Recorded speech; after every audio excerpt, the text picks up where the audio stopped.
Great. So everyone should have a green folder in front of you with a number of documents. Just want to walk through what those are, and then I'll walk through the agenda for tonight. On the left side should be the agenda, and underneath the agenda, it looks like we have some documents, which I believe, Judy, we received via email submission from the public info submission site through PPS. So this is public comment submitted electronically to us. Correct. So you should all have copies in your folders. And Janet's acknowledging, yes, that's the case. Thank you. In the right side of your packet, you should have 3 documents. One is the PowerPoint for tonight's discussion. 2, an exit slip. And then 3 is the hard copy of the document that was sent to you all yesterday, which is written draft of both kind of the history, context, outcomes, and value statements, as well as what the subcommittee did in terms of looking at existing policy language, which will hopefully be, our intent tonight is that will serve as the basis for our group work discussions tonight around how we're going to hopefully begin the work to align what our proposed values are and how does that actually translate to policy language and the different levers that are in play for how the district will go about offering suggestions to draw new school boundary lines.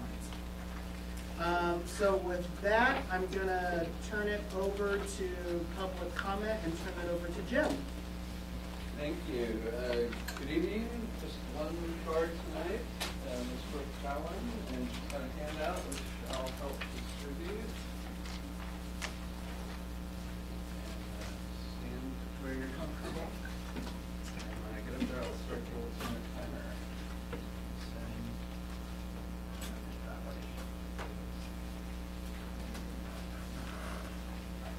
Go ahead. Okay.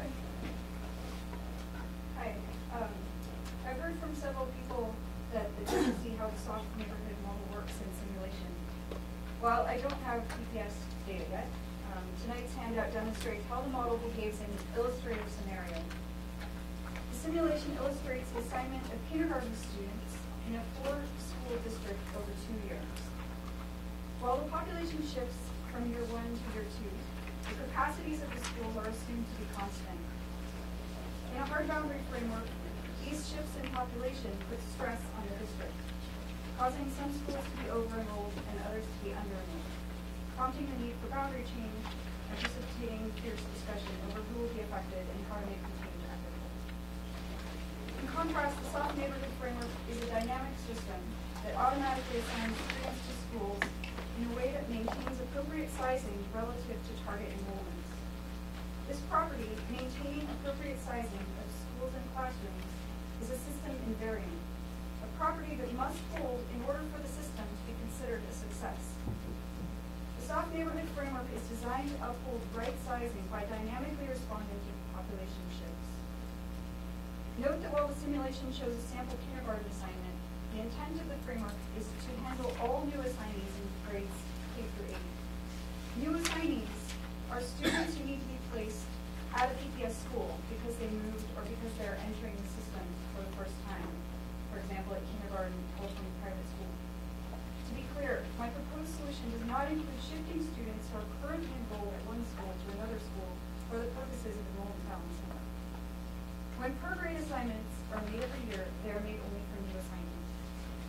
The enrollment balancing mechanism provided by the soft neighborhood model allows the district to do dynamic balancing that supports well-sized schools both at and after kindergarten without any need for boundary change. For example, it allows the district to place 2 new assignees in the 3rd grade who can attend either school A or school B in a way that is proportional to the number of open seats. Tonight's handout illustrates how the soft neighborhood model assigns students to schools in a hypothetical setting.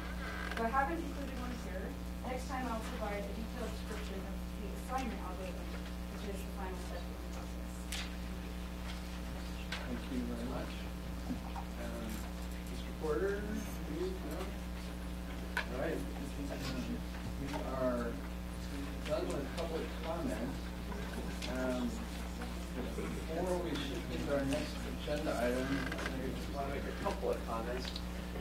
From a broader context point of view, we are, as a group, really shifting out of the conversation mode that we've been in for several months around education and for the last several meetings about values, and shifting into the proposal mode. We're getting close to where we need to provide some advice to the superintendent.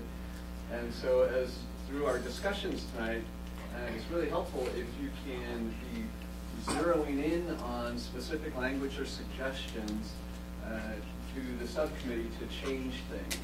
So I wanted to mention that. And then also, in a significant way, the advice we provide, it doesn't need to be perfect, right? Life on Earth is not about perfection, it's about results. And as an outside facilitator, this group is well poised to provide some, we've got to do a bunch of work the next few weeks, but we're well positioned to get some really good results to the superintendent. And I think that is a reflection of how hard so many of you have been working and how insightful your thoughts have been. So the group has come a long way. And as a facilitator, I have a shepherd's crook and a cattle prod, so we're right near the end. And it is the time for us to really hone in on getting some good results.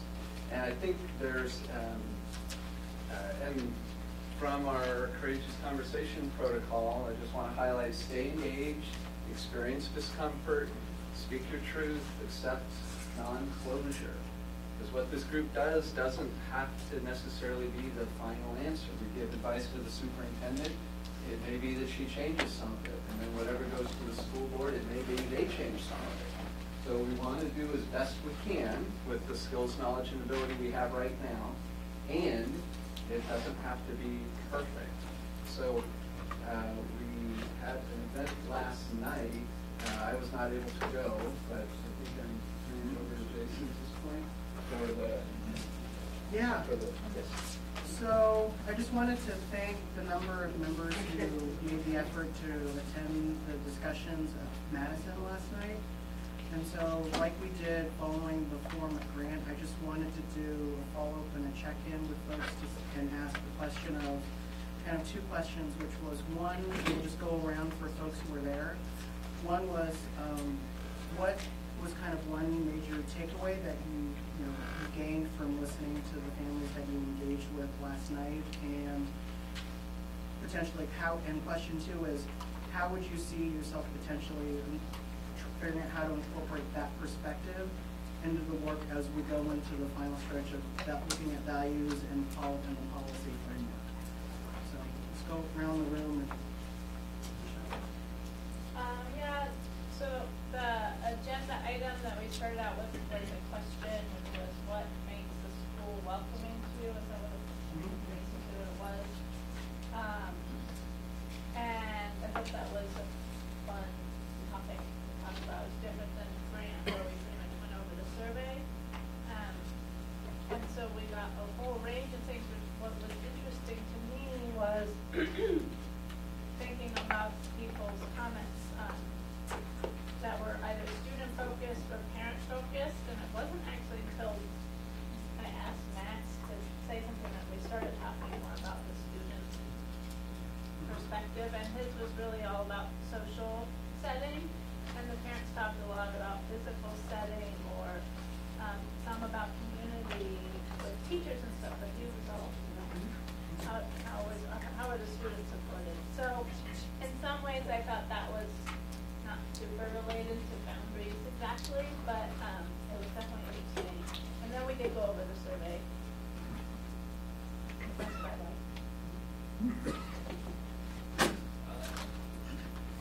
I'm in the same group as Michelle. I don't know. I guess there wasn't anything that stuck out a lot to me. They kind of, everybody, at least, there wasn't much conflict at our table, so everybody was kind of on the same, seemed to be on the same page.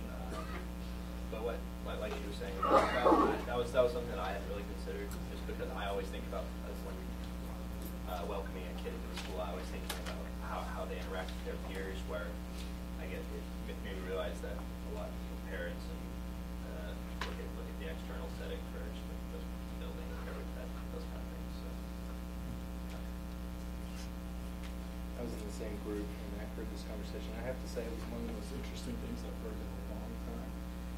And I thought Michelle's observation really transformed the conversation and got it to just a really interesting place. And I don't know if there's a direct relation to boundary change, but what it did tell me is that it's so critical to think through perspectives, because I was entering in kind of from the adult view. You're talking about facilities, parking, whether there's paint on the walls and Max's lab, doesn't matter. It's about who you're with and how you feel, that was really, really cool. I wish there'd been more people there. I think one perspective to be that I heard that I want to emphasize is if populations get shifted, it was more the concern was on the implementation. And if and when populations are shifted, make sure that the receiving school is equipped to be a welcoming place. I was also listening in their group, but actually, Scott, one of the points you made reminded me that one of the points that was made in our group was, well, they talked a lot about the middle school, the K-8, in the discussion about K-8 versus K-5 in middle school. What really came out was the importance of having the programs that are required in order to make the transition successful. So, where your group talked about making sure that the school was ready to welcome the kids, this group was more concerned about, does the school have the program, teachers, the curriculum required in order to be successful? I was in the same group as Scott. And our group was actually concerned about programs as well, but we spent a lot of time talking about the question of too fast or too slow. And they were really wanting to make sure if we did go faster that the programs be there at the same time so that there's no lag time. And then also echoing what Scott was saying about the welcoming environment. People were talking a lot in the language of trauma and healing, and talking about the trauma that has happened to certain parts of the city and the Jefferson cluster in particular around changes, around school closures, around changes in grade configuration, changes in boundaries, and that we acknowledge that with change often comes trauma, and that the process be trauma informed, and that there be space for conversations about healing. And also the concern about moving students into schools where the demographics might be different, and frankly where schools might be whiter, so moving kids of color into whiter schools, and making sure that the schools are culturally responsive, and that we're not just moving kids without considering, a trauma-informed process, a culturally responsive process, that the receiving schools are more culturally responsive. Very different from the conversation grant. Nobody talked about property values. So mine was pretty diverse. I had a Chinese family who was private Christian. I had this Somali interpreter who was a high school student at Madison, and then I had two African American who worked at Jefferson in the Jefferson cluster. Anyway, they were sort of representing not only their own experience, but the whole experience that they were the students they were working with. And so we spent a lot of time talking. I guess the three things that came up the most was relationships, and I think this is the thing that came up the most. So my group was pretty pro K-8 and pro move slowly and pro everything like that, because it was all about how do immigrant populations build relationships, how difficult that is, and once you have a relationship, the idea of needing to rebuild that relationship was overwhelming, and that those things happen slowly. And so the resistance to, there was a very clear reason, and so that was one thing that came out really about the need to be welcoming that openness to building relationships, and once those relationships were built, having your kids there for long enough so they could be teachers and have 9 years in the school and all of that. So a little bit different, I think, than the other groups. The second thing, and I think that their idea of some of the adults had, and actually the gentleman who was a Somali immigrant who was at Madison had also been at high school in Aloha, and we did talk a little bit about diversity and change and diversity and what that meant to be in a more all-white school or a more diverse school. And pretty much what I heard and repeated back to them to make sure I heard correctly is that wasn't the issue. If both schools had the same resources, that wasn't a big, that they felt that they could fit in and be successful anywhere. But as soon as they moved from one school with more resources to one school with less resources, that was the problem. Or from one side, if there was a perception that communities in poverty or communities of color had fewer resources than affluent communities or communities that were white, then that's what started a downward spiral. And it wasn't a question of diversity, it was a question of equitable programming. And everybody wants excellent programming to enable them to succeed. Bottom line, that was it. And we kept coming back to relationships and excellent and I think by programming they mean teachers and programs and classes, and that's just kind of the code word. But at the end of the day, those are the well, we didn't use the word resources, but I would say that resources enable programming, right? They enable what resources are what? Yeah, and I don't think there was a big concern about having a lot of electives or a few electives. Or big, honestly, we asked about big class sizes versus small class sizes. On those trade-offs, they didn't, people said, I don't care so much if I can stay in my community and keep my relationships. All that falls aside. And so, on one hand, some of these things that we're talking a lot about, if I can keep my relationships, the rest of it is sort of below that. And then, if I can have excellent and equitable programming, then some of the other things fall aside. So I think it goes very clearly.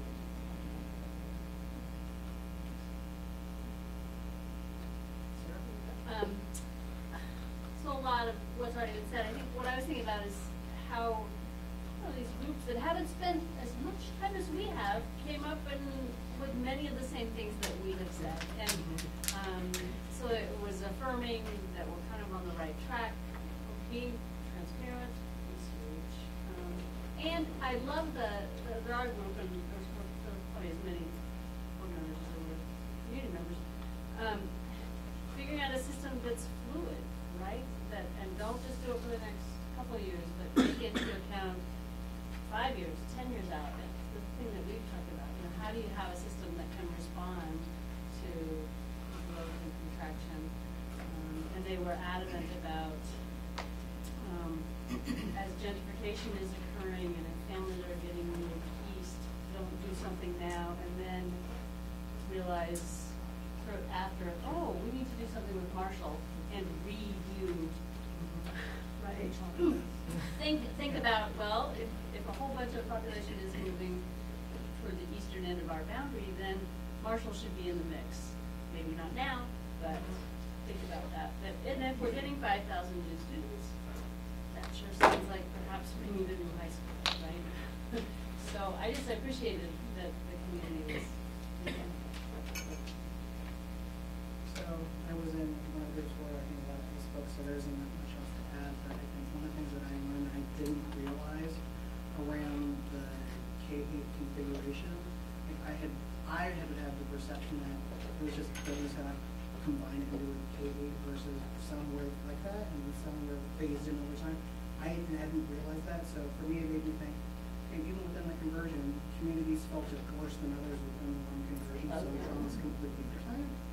And so given the complexity, it's like, how do you, I guess for me, moving forward in this, how do you have a process or a framework that allows it for the flexibility and if if you're gonna have a framework that has that flexibility and can adapt to different conditions, what is, I think, to Scott's point, how do you ensure that you have the infrastructure to support the breadth of what it is you're trying to serve in the district? So if you're gonna make it more complex, okay, but you better be able to effectively serve the complexity of it. So basically, don't make it complex if you can't serve the complexity. So, but I think also for me, having gone through, having attended both sessions, I think one of the things that's in my head going forward is, as the district will start to work to figure out how to do broader community engagement in the fall around what proposed maps are out there. And so my brain from the last night session was, how do we, improve, the outreach efforts so more communities hear about this? So figuring out things like, can we do forums in as many school communities as possible so that more schools, and communities actually hear it as much as we can, versus just having done it one at Grant and one at Madison. Particularly with doing different, outreach to different communities of color, how do you really in particular handle the issue around language and translation? Because that will be where, if you don't have things like documents translated in all the different languages, we're going to have to be setting up there for a minute, not allowing families to have the real information to what it is we're doing. And so I think for me, one question that I would pose to the group to help me on in the next several months is, as the district starts ramping that up, is we know this is going to be a big enterprise, and we have a chance to inform how the district can do it well, given that we're setting the stage for how to do it. I would love, down the road, as we move forward in the next couple months, what are the things we can do to make sure that families and communities, both ones who know about this process and those who, and particularly those who don't, have a chance to really weigh in and share what they feel, how they will be impacted, and how the boundary review process can hopefully meet the needs of their kids. Well, and I think that from the Jefferson thing, what I heard from the district was things that they learned that were done wrong, so that they won't be reported or repeated. And one of those was the language barrier, that things weren't presented in all of the languages. It wasn't equitable. So hopefully a lot of that knowledge is already here. So I'm thinking of two school communities that have been combined in the last couple of years. Maybe there's more, I'm just not remembering. The Wrigler shift to Beaumont and the CJOG, Chief Joseph. Was there ever any kind of formal evaluation of what was done combining those communities, what worked, what's still a work in progress? Might be, maybe it's not too late to do something. So can I just clarify, was that a question for staff, and should we be writing it up in the parking lot here? That's something you'd like to get back to us? Yeah. Okay. I just wanted to know if that was the, okay. And Scott, did you pick those two examples because it was demographically different schools that were Yeah, it's just what's in my memory right now. Because I'm also thinking about West Elliott and Angle.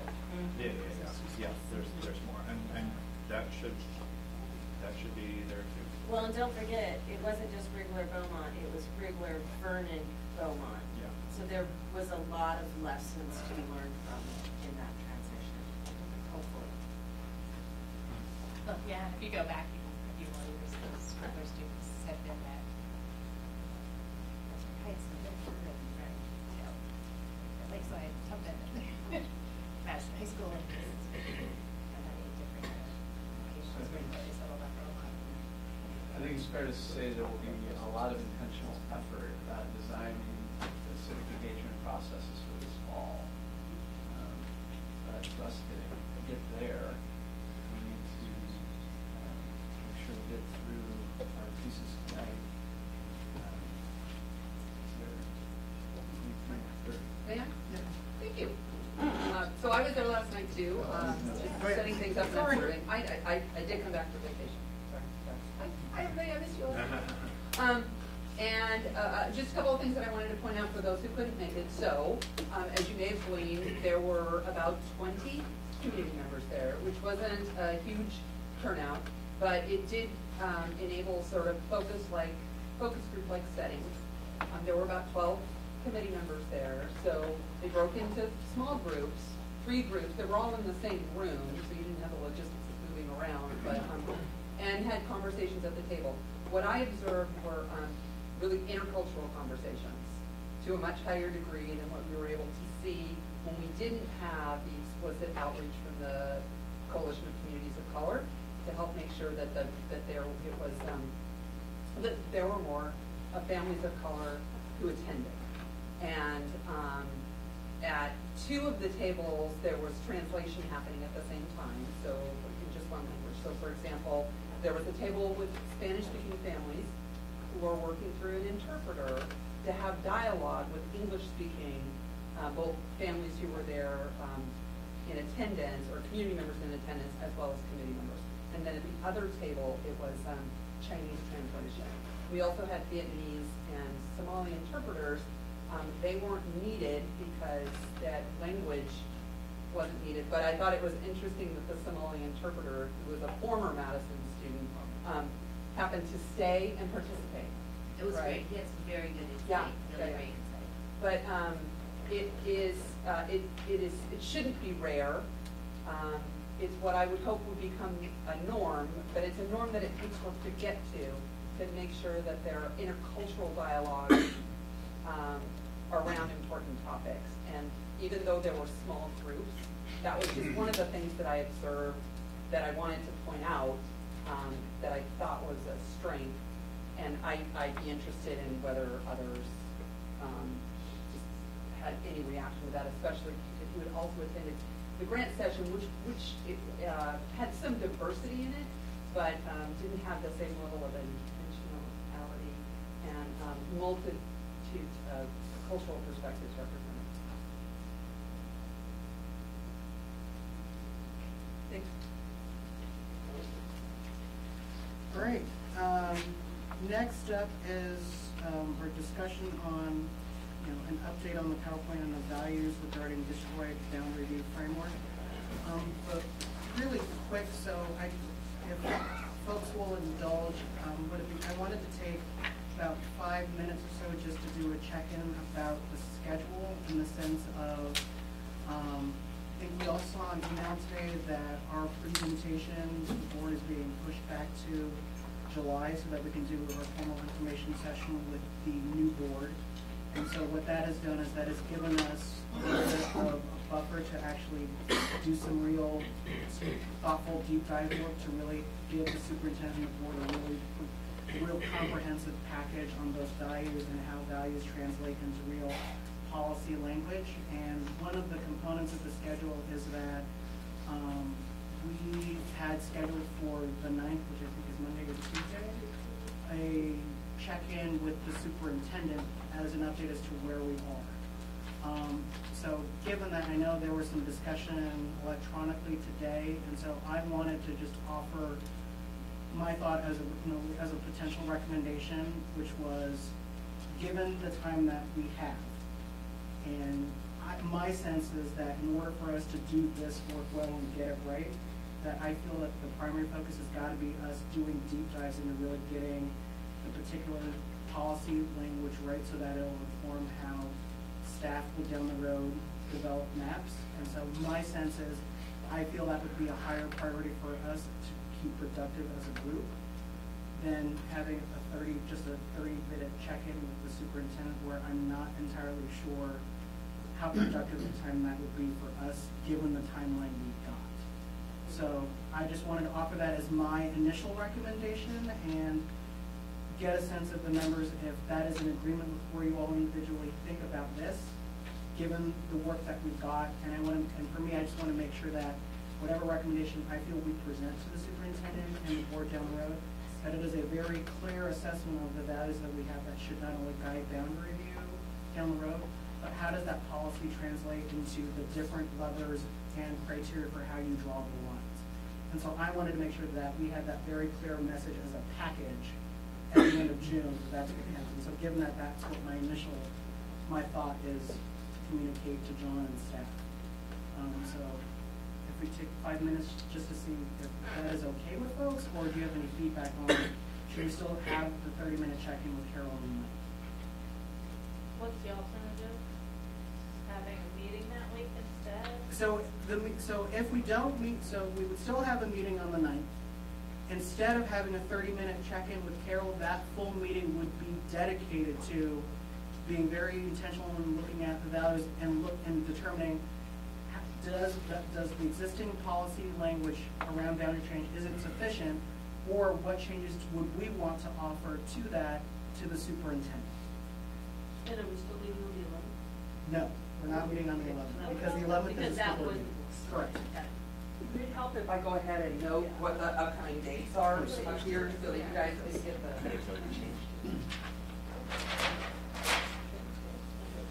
So, you've got June 9th, which is Tuesday, unusual. Did everybody know about that meeting? Awesome.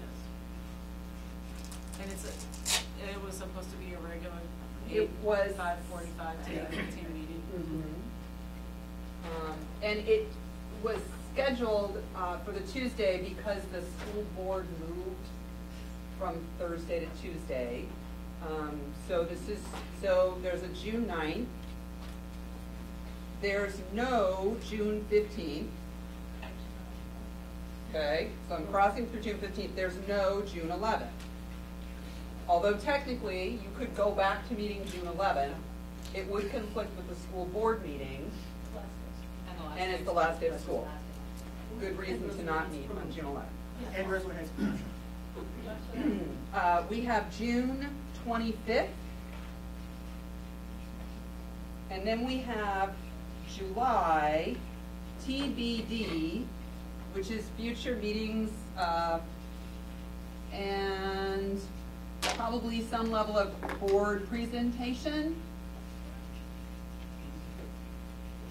As staff, we would absolutely be delighted if you were prepared June 25th or soon after to pass off your recommendations on a framework to the superintendent so that she has a package that's ready to share with the new board when they come along July 1. So if you would still consider that even though you're not in front of the board June 15th, soon after, that package that you're creating is going to be of high value to them. So look, when I heard that news, I went right to, so is this sort of the target date here for wrapping up this phase of your work?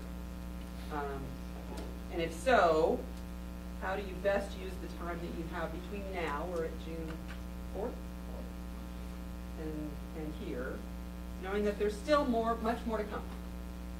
So, is there a line through June 11 as well? Correct.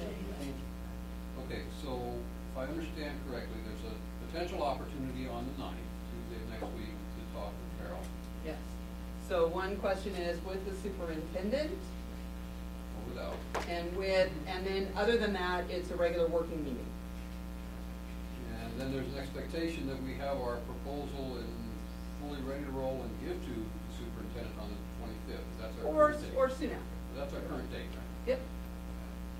So that has you finished with this phase of work by the end of June. So given that, to me, it sounds reasonable, maybe it doesn't need a full 30 minutes, but to have a quick check-in with the superintendent and say, hey, here's kind of where we are in the process and what we're thinking, and she might say, perfect, just refine it and I'm going to be great, or you know what, there were a couple other things I was really hoping you were going to address. So from my point of view, I think there might be some value, since we only have that one opportunity, at least on the schedule before we're supposed to be done, to have a quick check-in, kind of temporary check-in. My 2 cents. Kim? I think I made it very clear over the emails. At this point, I don't feel, I don't know where we stand on a lot of things. I'm extremely uncomfortable with where we're at and the lack of direction and logistics. I don't think we should be meeting with Carol, and I'm just at a point where I don't know where we're at and where we're going.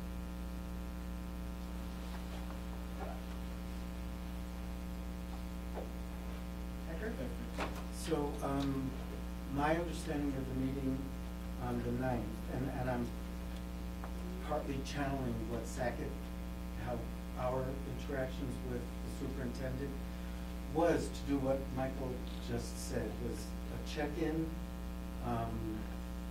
which might help us with our work. And that's what happened with Sackett. When we met in the Windows cafeteria, she gave us some feedback, and it helped modify our set of recommendations. So whether it's the 9th or at some point, I think we would benefit from, if it's a check-in, because it sounds like, right now, the 25th sounds like a final product that's going to the superintendent. Yeah, and if not the 25th, we don't have anything scheduled right now beyond the 25th. So we need to move very quickly into July scheduling. We'll need to send something out and get everybody's calendars for July so that we can start filling things in. If you don't think the 25th is feasible, it would be good to know soon what is. I would like to know when we're gonna get the results, all the results of the survey, and when we're gonna talk about them. And I don't really know if there's any point in talking to Carol before we've reviewed what our community thinks, because I think we need to process. I mean, I'm fine with, I guess I'm fine, not actually that fine, with spending so much time talking about our values, because I don't really think they're the most important. Like, I mean, they're important to me, but what's important to me is the results of the survey. And the 4,000 people that we asked to fill this out, that we haven't heard from. We got results of 2 questions, we haven't talked about them at all. And there's 4, 5, 6, 7 more questions that are all values, that are not in our framework, that have to get, they have to get in the framework. So, and I was told we might have those results today, and I don't see them, so when are we going to get them? So as of yesterday, I was told we would get it from DHM tomorrow. All right, so we. And the forced choice questions, those results for those 4 were sent around with all the crosstabs at our meeting last time. 3. 4. There were 3. The only 2 were really boundary questions. Anyway, whatever. We haven't talked about those. We just got them. Right. So from so that sounds like another potential agenda item for another meeting. At a certain level, and what Jason was talking about is what do we want to do on the 9th? Well, we should talk about the survey if we have one. I'm hearing that as a suggestion to add it I to don't time really on want to it. do any more talking until I get some facts. I'm kind of really wearing out here. Sorry. I think what I was going to say, so I concur with Michelle actually. I think it would be nice to spend some time talking about the survey results we did it, and having broader input and ourselves learning is really important. And I need to as a check on the values we've created. But I think what I was going to say is I don't know the answer to Jason's questions. I don't know Carol, and it's sort of not, I mean, it's a question of management, right? It's not really, on some level, like, I wouldn't know how to answer that question because does Carol want to, it's a question of whether she wants, we say we don't have a finished product, do you want to come see where we are, have a conversation, give us some direction to guide this, or do you not want to see anything until we have a finished product? And so as the executive sponsor, I think it's not really our choice. I don't know, that's my opinion is your executive sponsor can tell you if she wants to engage in dialogue with us about where we are, so she has knowledge of where we are, for better or for worse, or whether she wants to wait for the finished product to present, and I'm not sure, I don't know, I've never even spoken to Carol, so I don't know how to answer that question. If I can clarify with, my understanding is she's, it's still on her calendar and she is, she's available to come and understands that it would be a check-in and that it wouldn't be any delivery of a product. So I think the important thing is not what we can tell her, but whether or not there's something she can tell us and whether or not that would have an influence on what we would do.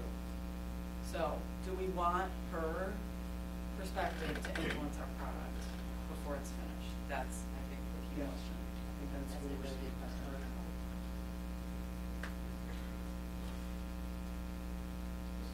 So I'm not sure that is anything new or different than what we've heard before.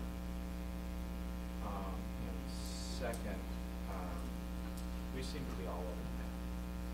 Until we get some coherence, I think it would be a really weird conversation. Really disjointed. So I think it's really important for us to get some coherence about, I hear from a lot of people, where are we, what are we doing? It's like being in a dark room with your eyes closed, is what I'm hearing. And until we get some shared agreement on, here's where we are, here's where we want to get to, and here's how we're going to get there, I think it's really important for us to get some agreement on that now. So, Jeff? Well, just, I think it's important to have a conversation with Carol in advance of the recommendation. It would be valuable. And this sounds a lot like our discussion around that early boundary change we were asked to do. It's distracting us from what we gotta get done. So I guess I'm convinced that I would probably bail on Monday or Tuesday and use the time, as Jason's suggesting, to continue this what we're gonna start tonight. Because I think we're close to seeing more of where we are together on this. I think we're really on the edge from having worked on the documents. I think it's these next couple of meetings, this next couple of steps, you're going to know more specifically what we think we got and what we think we don't. And then when we add in that information you're talking about, we'll really be there. So it's coming. I can smell it. But,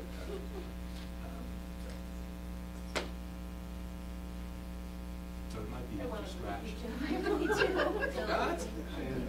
I'm kind of in the same place as Joe, and I mean, obviously, my email today was pretty clear that I'm kind of like, I'm not entirely sure what we're doing. I mean, I'm definitely kind of in the room, the dark room with my eyes shut right now, and I realize that I've been spending a lot of time thinking that it was me, and I'm realizing I'm not the only one. And I think that if we get focused on talking with Carol, we're going to lose our focus on what we're doing. And if we're truly supposed to have a package ready to go by June 25th, we got to be working on that, not on whether we're going to sit down and have a 30-minute conversation with Carol. I think that's really important. She can come and, I don't know, I feel like that's going to distract us. And we have today, which is, we have an hour and a half left today, 2.5-hour meeting on that day, and then the 25th, and that's not a lot of time, and I'm also just kind of sitting here once again, and it's the same 16 of us, so. So can I offer, so here's what based on what I heard, here's what I'd like to offer. One, that the focus of the meeting on the 9th is to do a couple of things. One, that Carol will not attend the meeting on the 9th, that the focus will be to continue to work on aligning whatever values we come up with tonight and seeing how does existing policy language align with it, so that we can assess does policy language align or what additional, so the focus is that. And 2, Carol will not attend, so it's just us. 3, what I would say, I think to Michael's point, which I think is valid, in that, as we're developing a product, we want to at least be able to have the chance to identify any red flags before we hand it off to her on the 25th. And have some time to fix those problems before we hand off and we can't do anything about it. So what I would offer to your point is, depending on where we land on the number of things tonight, I would be happy to take a stab at crafting just a quick memorandum that says, Carol, here's where we are, here are the values that we're looking at so far, here's the information that we're still receiving. Based on everything that we've put together so far, if there are any red flags, please let us know through communication for you and staff, so that way that discussion is still happening, but it doesn't hinder us from still moving forward and the things we still need to put time in. And so the other thing I would offer is, Jim, and I don't know the feasibility of it is, to what extent could we get the survey data? As soon as it gets to me, I can get it out. So I would say, in addition, as an agenda item for the 9th, is that in addition to looking at the policy language, we structure that meeting in the context of looking at the data from the results from those questions as another way to say, how do we incorporate that additional piece of information into updated, adding values or changing policy language. What do folks think about that? Just flashing Well, forward. it's just, I think it's a good idea, one variation, Mhm. maybe we just ask, and this could be absolutely impossible given the time of year, can we get 30 minutes so we get the 15th? If you all could come back for that, I was gonna propose that you say, thank you, can you come on the 25th? And that you guys give yourself a little bit of breathing room to feel that when you are next engaged with her, you've got something that she can respond to, and that I'm not stating at all that this has to be your date of delivery. This may be your, your next best draft, but it's more complete than the draft that might be there on the 9th. And after that dialogue with her and a little more polishing, if you could commit to a first meeting in July, that may be the time when you have that final thought. So just think about that. We won't have had a chance to discuss the survey results until the 25th. Meaning you won't discuss them this week. Hope we get them tomorrow. Okay, we'll get them tomorrow, okay, we'll discuss them, we'll have them on the 3rd, I'm sorry. Yeah, so the idea was that I heard from Jason is have survey discussion, and he got really specific about and use what we learned from the survey to apply to the work that you're doing on the policy language. You may or may not get there. I guess step one is, do you understand the survey and what jumps out for you? And then how do you apply that to where you are in the process? And that, yeah. So, I would like to do that on the 9th. I don't think I would be able to get them on the 9th and use them on the 9th. So if we're gonna do that, I need to get them over the weekend. So, which is why I'm looking, Jim, how fast can we get them? As soon as we get it, we can send it out to the board, to the group, that's the regular mechanism. So, as soon as we get it tomorrow, I can pull that trigger. So we'll get it Yeah, tomorrow. and so Jim, That's what I was told yesterday. so I'm out tomorrow afternoon. So Jim, send it to feel me, free. I'll forward it to the group. Just, so with the provision that the results are available, which is a considerable amount of time later than what we expected, and you all have been extremely patient. But that doesn't mean that you should just leave it out. Michelle has. Yes, she has. So I have She has a point of clarification, based on what I'm hearing Jason say, over the next, between now and when we're essentially done and handed over, our recommendation is going to be a review of the existing boundary change policy and possibly some changes, and that's our deliverable?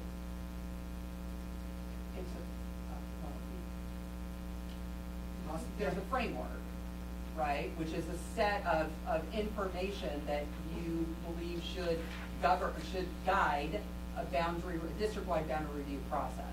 And that includes the guiding values and the desired outcomes, and then an analysis of the current policy language and suggestions for improving that language so it's better than what we have today.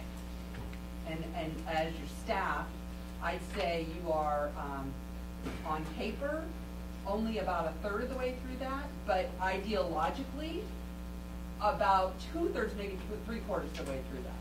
So there are things in your head that may not be on paper yet, but it's highly likely that over tonight, this meeting, you could have something there. Is that helpful for clarifying what the deliverable could be? First time I've heard it, so I'm still processing it. Okay. On what the framework It is, we're delivering, right. yeah. We had some discussions a few meetings ago on what's in the framework. So just to do a check-in, it being almost 10 to 7, and to make sure that we've got time to talk about values and do a first look at what the existing policy says.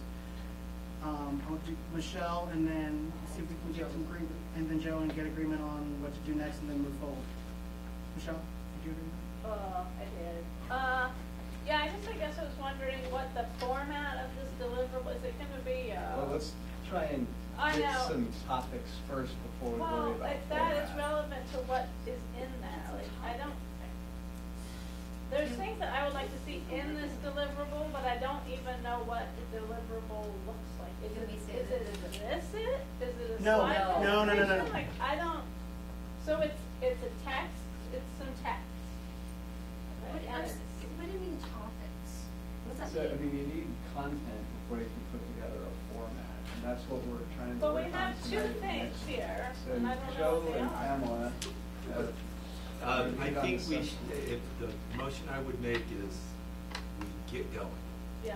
And Good because idea. the thing that would be good to get through tonight, because it'll really set us up for a good meeting on the 9th, especially if we have the results, is this idea of looking at the existing policies. It's not to be like the monkey that says yes. It's like saying, how do you even organize a policy like this? So in the past, they've done it by these kind of topics, like what's the basic rule for where you live and how it influences where you go to school. You'll see it. Like, it's not that mysterious. And what you're going to see is things that don't make sense given our values. And so then our exercise is to go back and say, first, is the kind of thing that's in there by those topics on or off? And are there topics missing? Because there are. And so then we start to build our outline for what the final thing looks like. And so then if we're still freaked out, we know that we need more work, but we can at least start to see the shape of this thing. Right. And see if the shape of this thing is so disappointing we don't want to do it, or if we think we can make it happen. And that's what I'd love to get to tonight. Yeah. We don't have to solve it, but if we Yeah. get there, we'll be in a better place for the 9th. So do we have agreement with Jason's suggestion for the 9th about Can I no propose that we put this off superintendent, until the values end and of the policy meeting? alignment, and identify red flags in the survey conversation? What about if we did this at the end of the meeting based on how people are feeling? Because right now, I don't care because I still don't get it. But if Joe's saying that us getting into it will make it more clear, then I might have something to say about this. Am I wrong? That's good, let's go. Let's go. Okay, so you're gonna Good stay motion. 5 minutes and come back to this? And double check, yeah. That's before the end of the meeting. Yes? Fine. Are we going to? So we do values? Okay. Good to know. And I'm putting up the PowerPoint. Just the value. Jason, just. Values. Not the concept. Right. The Okay, second- it'll just take me a minute. Second or third slide, whatever. Guiding values. Those three guiding, it's Three guiding values slides. on the third slide. This is a good. Excellent.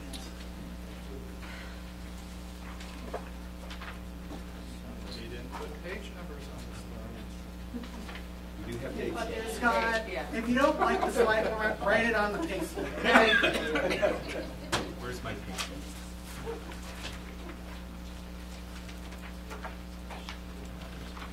Scott, I'm watching you. Guiding values on the slide. Guiding values. There's only You know, or maybe plans, contract for this? Just go straight to the 9 months. So, one thing I did want to say is, in the last month since the 30th, you all have been really great in terms of not only identifying possibilities, but really giving us really clear feedback about what needs to be changed, the reorganization, how to improve it. So, more or less, I think every weekend since mid-May, Joe, Pamela, and I have been working hard to try and incorporate all of your insightfulness, and hopefully Nice. we have gotten close to distilling your feedback into relatively 3 value statements that will help guide the boundary review framework and process this fall. So we're just going to go ahead and kind of walk you through what all of these are, and then at that point I'll call for a red, yellow, green vote and see where we are. So give me a few minutes just to walk through what it is. First, equity. Racial equity includes an understanding and acknowledgement of how institutional racism has resulted in neighborhood segregation and inequitable school policies, the incorporation of the racial equity policy and application of the racial equity lens to all of D-BRAC's work, support for the district policy of differentiated resources to ensure the ability of all students to thrive and achieve their potential, minimizing the racial achievement gap and disproportionate exclusionary discipline rates, minimizing the existing persistent gaps in achievement for all students regardless of race, income, language, gender, SPED status, Value 2 is access. Regardless of student demographic, every student will have access to and opportunities to benefit from equitable and effective academic programs, enrichment offerings, and appropriate individualized support services that ensure that they can thrive and achieve their potential in Portland Public Schools. And value 3 is environment. All school facilities should have the appropriate number of students and a grade configuration to match the size of the facility. Any last comments? I want suggesting one at a time. So before one at a time comment, so I read them out loud. Has everyone had a chance to just kind of read through them and let it sit? Okay, so to clarify the voting, Jim, could you clarify what red, yellow, and green mean for this straw vote? And we'll do each of these three individually. And green means you're good with the language, you're supporting moving forward. Yellow means you support with some amendments, and red means cannot support as written. Green, you're good with the language. Yellow, you support it with an amendment that you would provide. And red, you cannot support as written. Well, you just have a question, I don't understand. Yellow.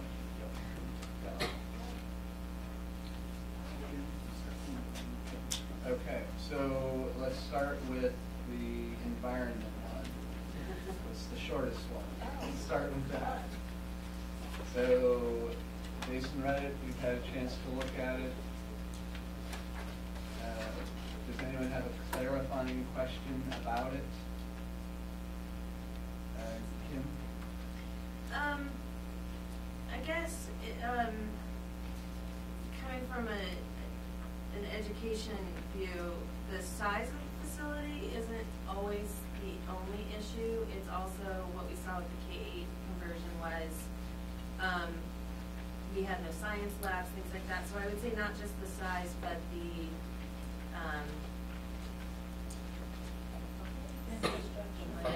yeah, the size and the structure. Yeah, I don't know. What I'm getting at is It's like amenities. yeah, making sure that the building is appropriate for whatever grade levels. It's just like with the multi-storied schools, you have to make sure that the kindergartner, that was all news to me. So it's like that needs to be factored in somewhere as well. Like age appropriate? Age appropriate and academically appropriate facilities. So it sounds like- Sasha, help me out. You're more on. Joe. When you look at it, it's a really good compliment, because the first one is about enough students to make the building go, and the second one is a building to respond to the students you're putting in there. Yeah. So however you want to say that. I mean, Please improve on no, that. in a residential environment, it'll be like amenities, right? Like the things Yeah, that you have, but that's not the appropriate word. I don't know what the appropriate word is in a facilities environment, but I think we can get that word. We should be able to get that word from yes, capture the. So let's Oh, see I see it, yeah. I think Size and everybody. configuration of the facility. Yeah. For now. It sounds like you guys get what I'm saying. Yeah. Yeah. Okay, so let's go, green, good with the language, yellow, support with amendment, red, cannot support as written. Or, question? I'm sorry, may I, Yes. because I missed your discussion last week, and again, I apologize for that, but something came to mind to me, and I just wanted to propose, and I know I'm not a committee member, but, it seemed to me that for this third one, it feels to me like we start from a place that's as big as it gets in terms of education, and then it moves it a little bit closer in terms of access to what actually eventually is going to wind up at a boundary, and that there's a narrowing process. And I wondered if at the beginning of environment, adding something such as, in order to enable equitable access, all school facilities should have the appropriate number of students and a grade configuration that matches the size and programmatic needs, or something like that. So, I think she just nailed it. Yeah, I was like, Yeah, that's great. so, I don't know if that helps anybody or not, but that was my thought. So it looks like Pamela just captured that. So let's, cards up. We're voting on that. Yes. As amended. As amended.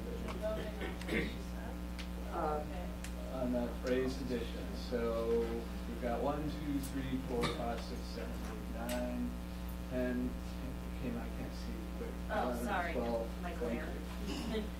Yes. It was perfectly on edge. And then 1, 2 yellows, and 0 reds. Terrific. So that was 12 green, 2 yellow, 0 reds. Let's move to the next one. Can we just check in on the yellows? Yeah.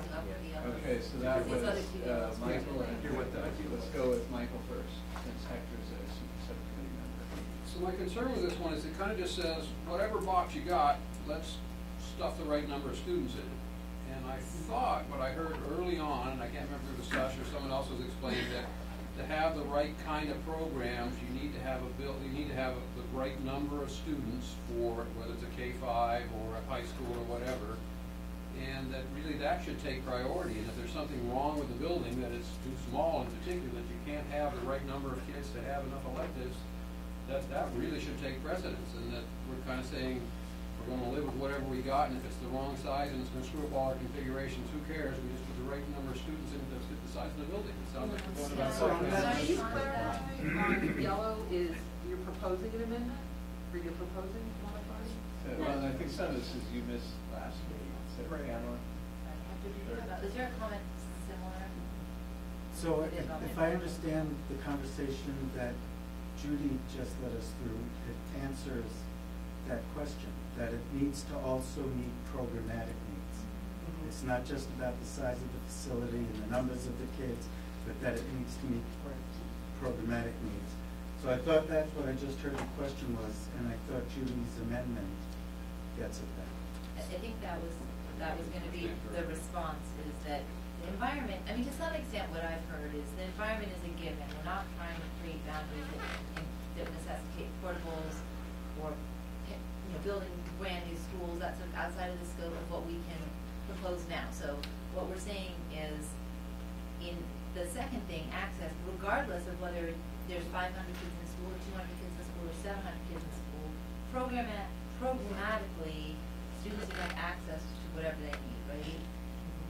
And what this bullet is trying to say is, and you can't jam a ton of kids in a school in order to get your numbers up, because that's the way you're going to justify the programs, just by cramming kids in schools, which will give you resources to add the resources, right? So we tried to break these apart specifically to say all students should have equitable access to programs, and the appropriate number of kids, and the building should match the programmatic needs of the kids.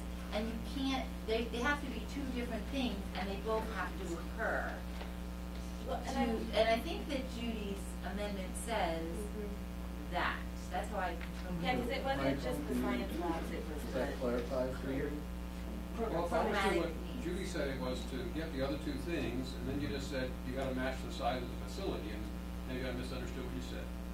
So my amendment was, in order to enable equitable access to programs, like in order to get equitable access to programs, all school facilities should have appropriate numbers of students and configurations that match their programmatic needs. So you took outside the facility, you said programmatic Well, needs. I'm sorry, so I'm paraphrasing a little bit, Michael, and I know that we don't want to spend too much time on just the words, it's about the concept. But I was also responding to Kim's concern that it's not just size and grades, it's whatever the programmatic needs is to, whatever you need to get equitable access, it has to fit well in the building. You have to, if it can't fit well then you have to modify your programmatic, in order for every kid to get what they need. You may have to modify your grade configuration. You may have to use that building differently in order to maximize it, but you don't just worry about the numbers and leave the programmatic needs aside. That's what I think I heard people say they want. We're just trying to, and I wanted to check and see, is that what you've agreed to? That Exactly, ideal? although that's not what I see, because when you say that the programmatic needs are the driving factor, and then we would say, if need be, some facilities maybe need to be modified because they just don't meet the programmatic structure that PPS has defined that's equitable for our kids. So, I think there's a concept here that's the same concept. So if somebody can work on language, let's take a look at it. 'Cause that is, you know, we're zeroing in on the concept. And this does not, you're right, this does not say what you do or something. so I just Michael, got can great you, configuration second. Michael, can you work with Pamela on some adjustments there? I'm just saying it's creating a So tension point. we had on what is Sasha and then we had possible. Michelle. Or are we ready to let this go and move on to the next thing? Yeah. I'm ready to let go if you feel like that was resolved. Work offline Good, to make Michelle. sure. So my comment is that when I see appropriate number of students, my brain goes to program enrollment targets. And I don't really like those program enrollment targets, so I just kind of want to, Make sure that doesn't get in there. well, or that's not what we're talking, is that what that I thought means? this was mean, supposed to counter that. I don't know because it's vague, and so I don't know appropriate number of students. So, To match the size of the facility. okay, so can I just make a Yeah, no, I comment? read that. I'm happy to work endlessly, I'm really happy to work endlessly in this language. I have no problem, but I also She want to needs say, it.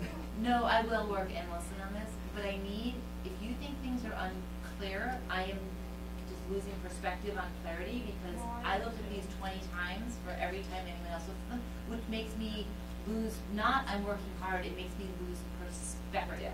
Right.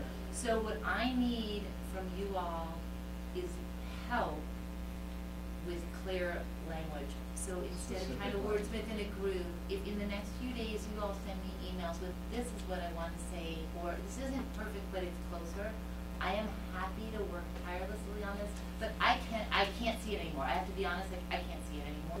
The 30th, you all have been really great in terms of not only identifying possibilities, but really giving us really clear feedback about what needs to be changed, the reorganization, how to improve it. So more or less, I think every weekend since mid-May, Joe, Pamela, and I have been working hard to try and incorporate all of your insightfulness, and hopefully we have gotten close to distilling your feedback into relatively 3 value statements that will help guide the boundary review framework and process this fall. So we're just going to go ahead and kind of walk you through what all of these are, and then at that point I'll call for a red, yellow, green vote and see where we are. So give me a few minutes just to walk through what it is. First, equity. Racial equity includes an understanding and acknowledgement of how institutional racism has resulted in neighborhood segregation and inequitable school policies, incorporation of the racial equity policy and application of the racial equity lens to all of D-BRAC's work, support for the district policy of differentiated resources to ensure the ability of all students to thrive and achieve their potential, minimizing the racial achievement gap and disproportionate exclusionary discipline rates, minimizing the existing persistent gaps in achievement for all students regardless of race, income, language, gender, SPED status. Value 2 is access. Regardless of student demographic, every student will have access to and opportunities to benefit from equitable and effective academic programs, enrichment offerings, and appropriate individualized support services that ensure that they can thrive and achieve their potential in Portland Public Schools. And value 3 is environment. All school facilities should have the appropriate number of students and a grade configuration to match the size of the facility.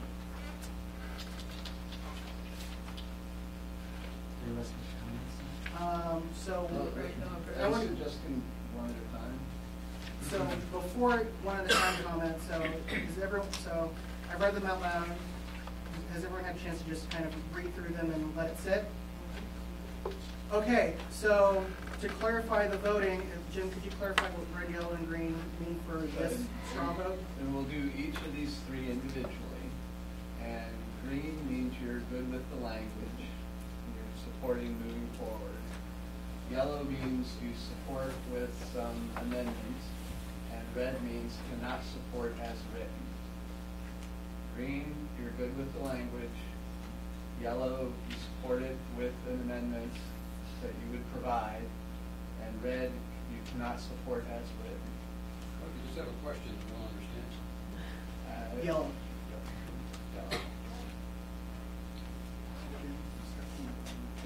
Okay, so let's start with the environment one. It's the shortest one. Let's start with that. So, based on Reddit, we've had a chance to look at it. Does anyone have a clarifying question about it? Kim? I guess, coming from an education view, the size of the facility isn't always the only issue. It's also what we saw with the K-8 conversion was, we had no science labs, things like that. So I would say not just the size, but the,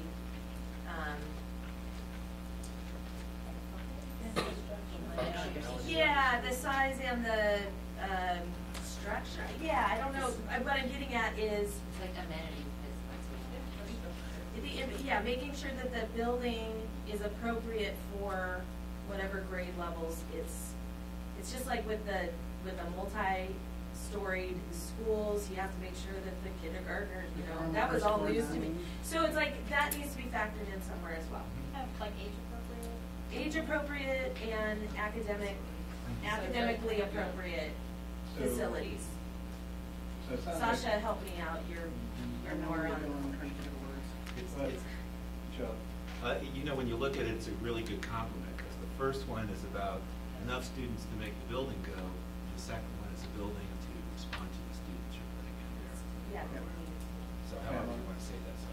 I mean, Please improve on no, that. in a residential environment, it'll be like amenities, right? Like the things Yeah, that yeah. you have, but that's not the appropriate word. I don't know what the appropriate word is in a facilities environment, but I think we can get that word. We should be able to get that word from PPS and capture them. So let's Oh, see. I see it, yeah. I think Size and everybody. configuration of the Configuration. Yeah. For now. It sounds like you guys get what I'm saying. Yeah. Yes. Yeah.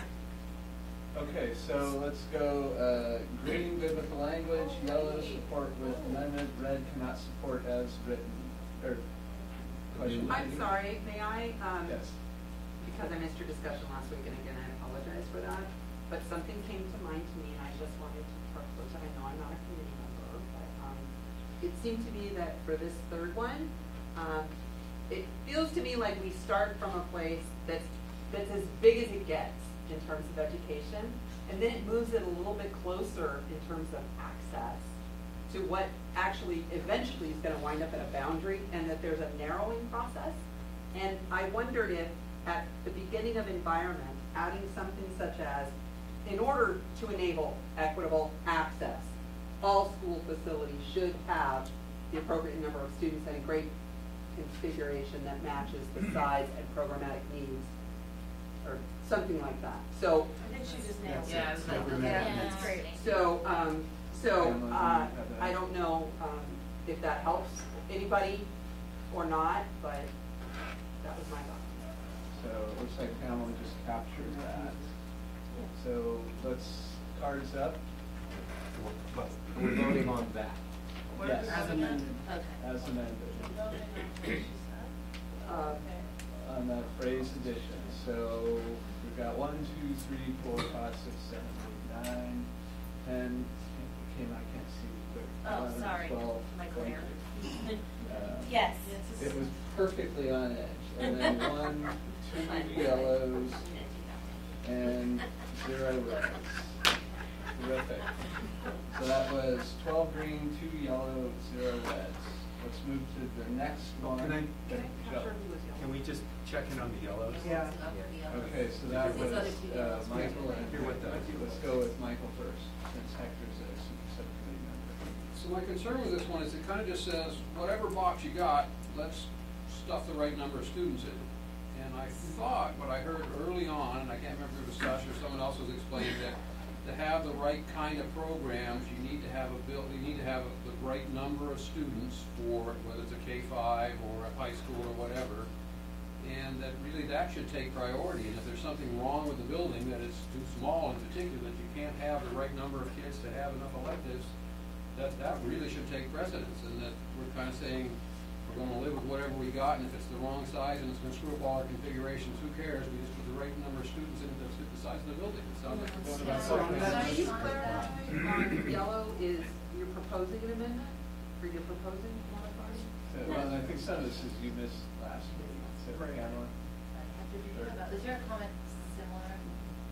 So if I understand the conversation that Judy just led us through, it answers that question, that it needs to also meet programmatic needs. It's not just about the size of the facility and the numbers of the kids, but that it needs to meet programmatic needs. So I thought that's what I just heard the question was, and I thought Judy's amendment gets at that. I think that was going to be the response, is that the environment, I mean, to some extent what I've heard is the environment is a given. We're not trying to create boundaries that necessitate portables or building brand new schools. That's outside of the scope of what we can propose now. So what we're saying is, in the second thing, access, regardless of whether there's 500 kids in school, or 200 kids in school, or 700 kids in school, programmatically, students will have access to whatever they need, right? And what this bullet is trying to say is, and you can't jam a ton of kids in a school in order to get your numbers up, because that's the way you're going to justify the programs, just by cramming kids in schools, which will give you resources to add the resources, right? So we tried to break these apart specifically to say all students should have equitable access to programs, and the appropriate number of kids, and the building should match the programmatic needs of the kids. And you can't, they have to be two different things, and they both have to occur. Well, and I think that Judy's amendment says that. That's how I. Yeah, because it wasn't just the science labs, it was Does that clarify for you? Well, if I understood what Judy said, it was to get the other two things, and then you just said you got to match the size of the facility, and maybe I misunderstood what you said. So my amendment was, in order to enable equitable access to programs, like in order to get equitable access to programs, all school facilities should have appropriate numbers of students and configurations that match their programmatic needs. So you took outside the facility. You said programmatic well, needs. I'm sorry. So I'm paraphrasing a little bit, Michael, and I know that we don't want to spend too much time on just the words. It's about the concept. But I was also responding to Kim's concern that it's not just size and grades. It's whatever the programmatic needs is to, whatever you need to get equitable access, it has to fit well in the building. You have to, if it can't fit well in, then you have to modify your programmatic in order for every kid to get what they need. You may have to modify your grade configuration. You may have to use that building differently in order to maximize it, but you don't just worry about the numbers and leave the programmatic needs aside. That's what I think I've heard people say they want. We're just trying to, and I wanted to check and see is that what you've agreed to? Exactly, although that's not what I see, because when you say that the programmatic needs are the driving factor, and then we would say if need be, some facilities maybe need to be modified because they just don't meet the programmatic structure that PPS has defined that's equitable for our kids. So I think there's a concept here that's the same concept. So if somebody can work on language, let's take a look at it. 'Cause that is, you know, we're zeroing in on the concept, and this does not. You're right. This does not say what you do or something. So Michael, can you, so Michael, can you work with Pamela on some adjustments there? I'm just saying it's creating a So tension point. we had Sasha and then we had Michelle. Are we ready to let let's just go and move on to the next thing. Yeah. I'm ready to let go if we feel like that's resolved. Work offline. So, Make Michelle. sure. So my comment is that when I see appropriate number of students, my brain goes to program enrollment targets. And I don't really like those program enrollment targets, so I just kind of want to, Make sure that doesn't get in there. well, or that's not what we're talking, is that what that means? I thought this I was mean, supposed to counter that. I don't know because it's vague, and so I don't know appropriate number of students. So, To match the size of the facility. okay, so can I just make a Yeah, no, I comment? read that. I'm happy to work and listen, I'm really happy to work and listen to this language. I have no problem, but I also want to She say, needs it. no, I will work and listen on this, but I need, if you think things are unclear, I am just losing perspective on clarity because I looked at these 20 times for every time anyone else looks at them, which makes me lose, not I'm working hard, it makes me lose perspective. Right. So what I need from you all is help with clear language. So instead of trying to wordsmith in a group, if in the next few days you all send me emails with this is what I want to say, or this isn't perfect but it's closer, I am happy to work tirelessly on this, but I can't see it anymore. I have to be honest, like I can't see it anymore because it's clear because it's my brain. That doesn't mean it's clear to anyone else. I think we have looked at this document. So I 15 just different invite you to times. email me. So, Michelle and Michael, the action items is to email specific language to Pamela. And Pamela, along with the subcommittee, will incorporate it. Are we ready to move to access? Okay, access. Anyone have a clarifying question?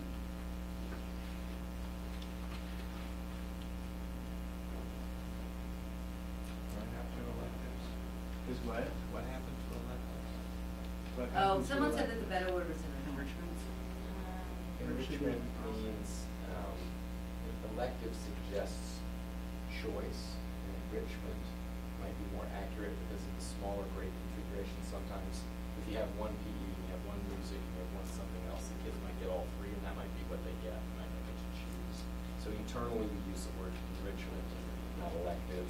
I don't think anybody on our end is probably really passionate, but that's why we have the word. And in K-5s, you don't have electives, correct? Right, and we do have to have write. enrichments. You have enrichments. You don't necessarily have Right.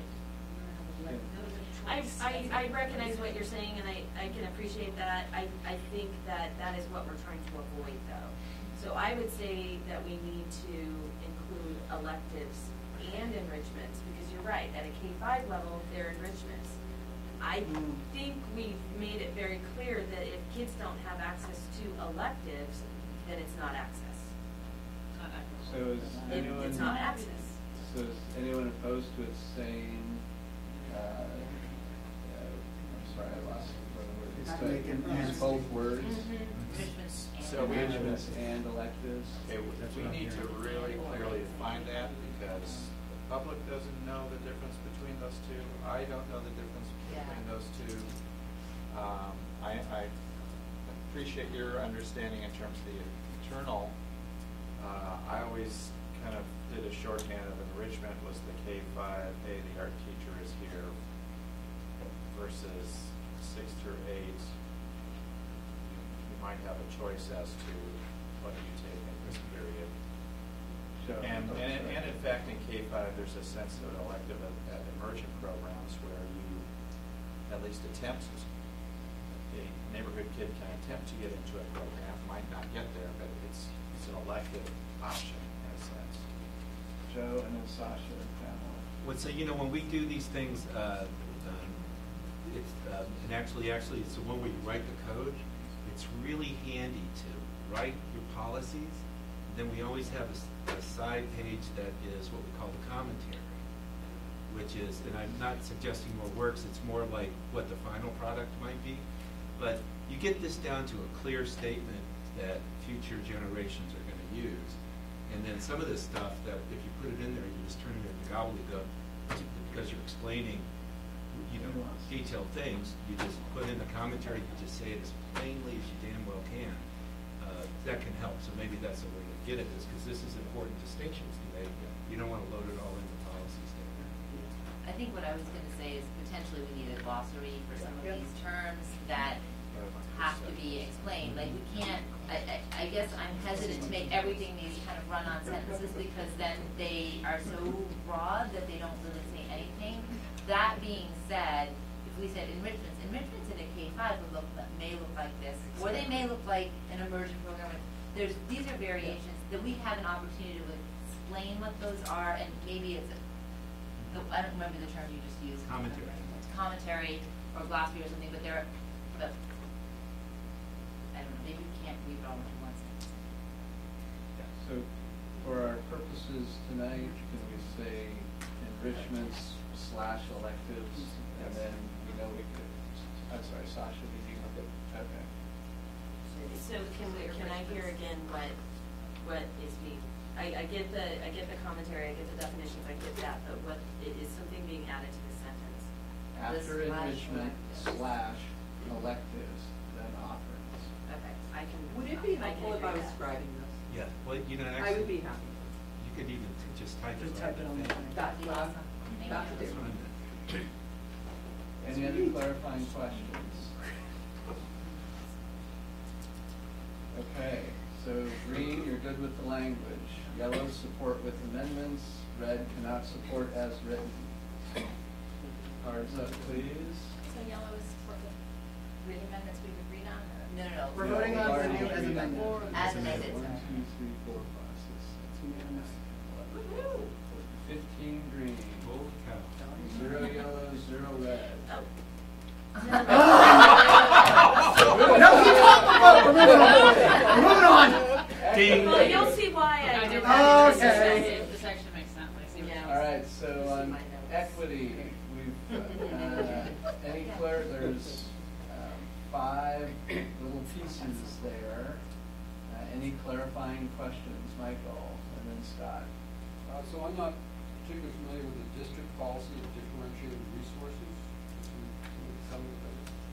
Pamela's got her hand up. Well, I just heard it from, I was in a group with Pam Knowles and last night, and so what she said is there's a 4% equity bump for communities, for schools that have high concentrations of students, historically underserved students, and then there's another 4%, equity bump for high poverty schools, and so that the district has a policy, money travels with the student, however, in schools with large populations that need more funding, that they get it. And that is policy now, it's been policy for approximately 3 years, and her vice. So my concern with that is the inequity in that is if you are a low income or student of color in a school that doesn't have a high percentage of low income or students of color, you do not get any extra funding from DPS. And so if this funding were to follow the students, it would seem it should be on a per student basis such that even though you're a minority in your particular school, you are still getting extra resources for whatever additional needs you may have. I'm going to ask one of these silly questions because I don't know that much about how schools work. Is that something this group has We have no control No, over? it's over. And maybe the educators in the room can answer it, because that's a really intriguing notion, and that would be a question I'd want to ask the superintendent. It's sort of like, what's the thinking behind it? Because I'm going to guess that, the 4% and 4% sort of enhances the baseline sort of resources the school has because of the whole environment of the school, because we just talked about environment. So somebody who actually knows, why don't you interpret this for us? Thank you. Okay, so it's an intriguing idea, and my brain's been like mulling it over for the last 30 seconds, and I'm like, huh. But then I just realized the cases that you're talking about, if you've got minority students in a predominantly white, affluent, they don't need extra money per student because at this point they already have extra. Let me tell you why they don't. In the continued in the current state, going forward, I don't believe that has anything to do with what we're doing, but it is a question. But right now, right now, those students are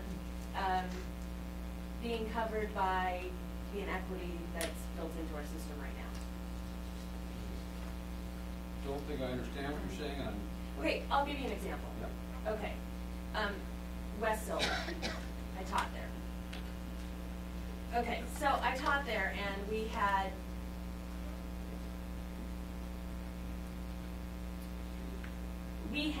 I taught math, and everybody took algebra, except I had one class that was made up of SPED students and all the kids of color, which was 5. So there were inequities in the system already, but those kids did have access to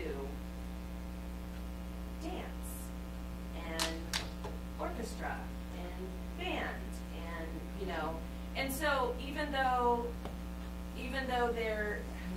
it's a flawed system, because even though they're being dumped in a classroom that in my opinion was not appropriate, as if we're talking access, then they had the benefit of being in a system that is basically paid for by affluence. we're not talking access, we're talking equity. So resources, so I've money got a is one solution, way I to think. consider resources. Yeah. And I'll use West Sylvan as an example also.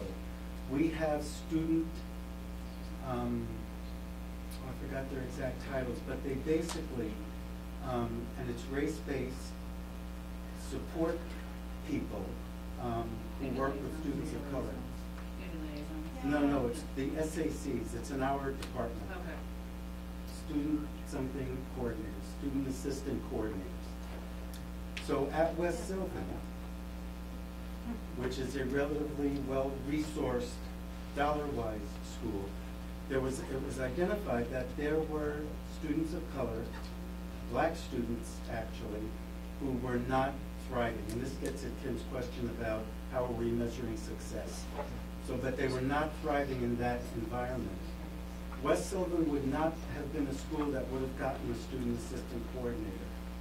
With the problem identified, we put a student assistant coordinator in that building. So that's the other differentiation. Yeah, and this is the Because of the equity policy. Scott and then Sasha.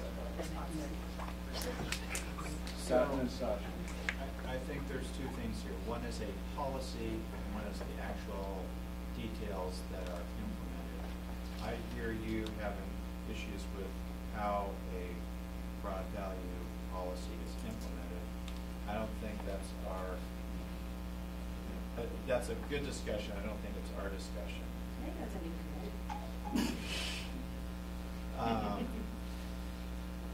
The language says policy.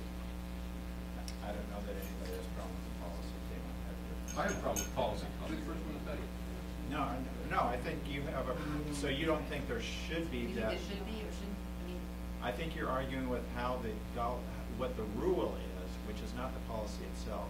I don't argue that there's a policy. Okay, so I asked for a clarification, yeah, I guess, and I don't think this policy, as it has been implemented by PPS, is equitable to all lower income children of color. Because really what we're saying is if you go and it may become an even bigger problem if we get more diversity. Because right now, if you go to a non-diverse school that has a high population of students of color or low-income students, you get extra supports. But if you happen to be that poor low-income or student of color when there's only 20% or something, as it is in Southwest, which is why I'm familiar with it, all these services that are available to students of color at other schools are not available to you. I'd be curious to see what that would look like as it stands right now, and then what you're proposing. So I'm gonna put this one in the parking lot, because it's an important question, but I think, yeah.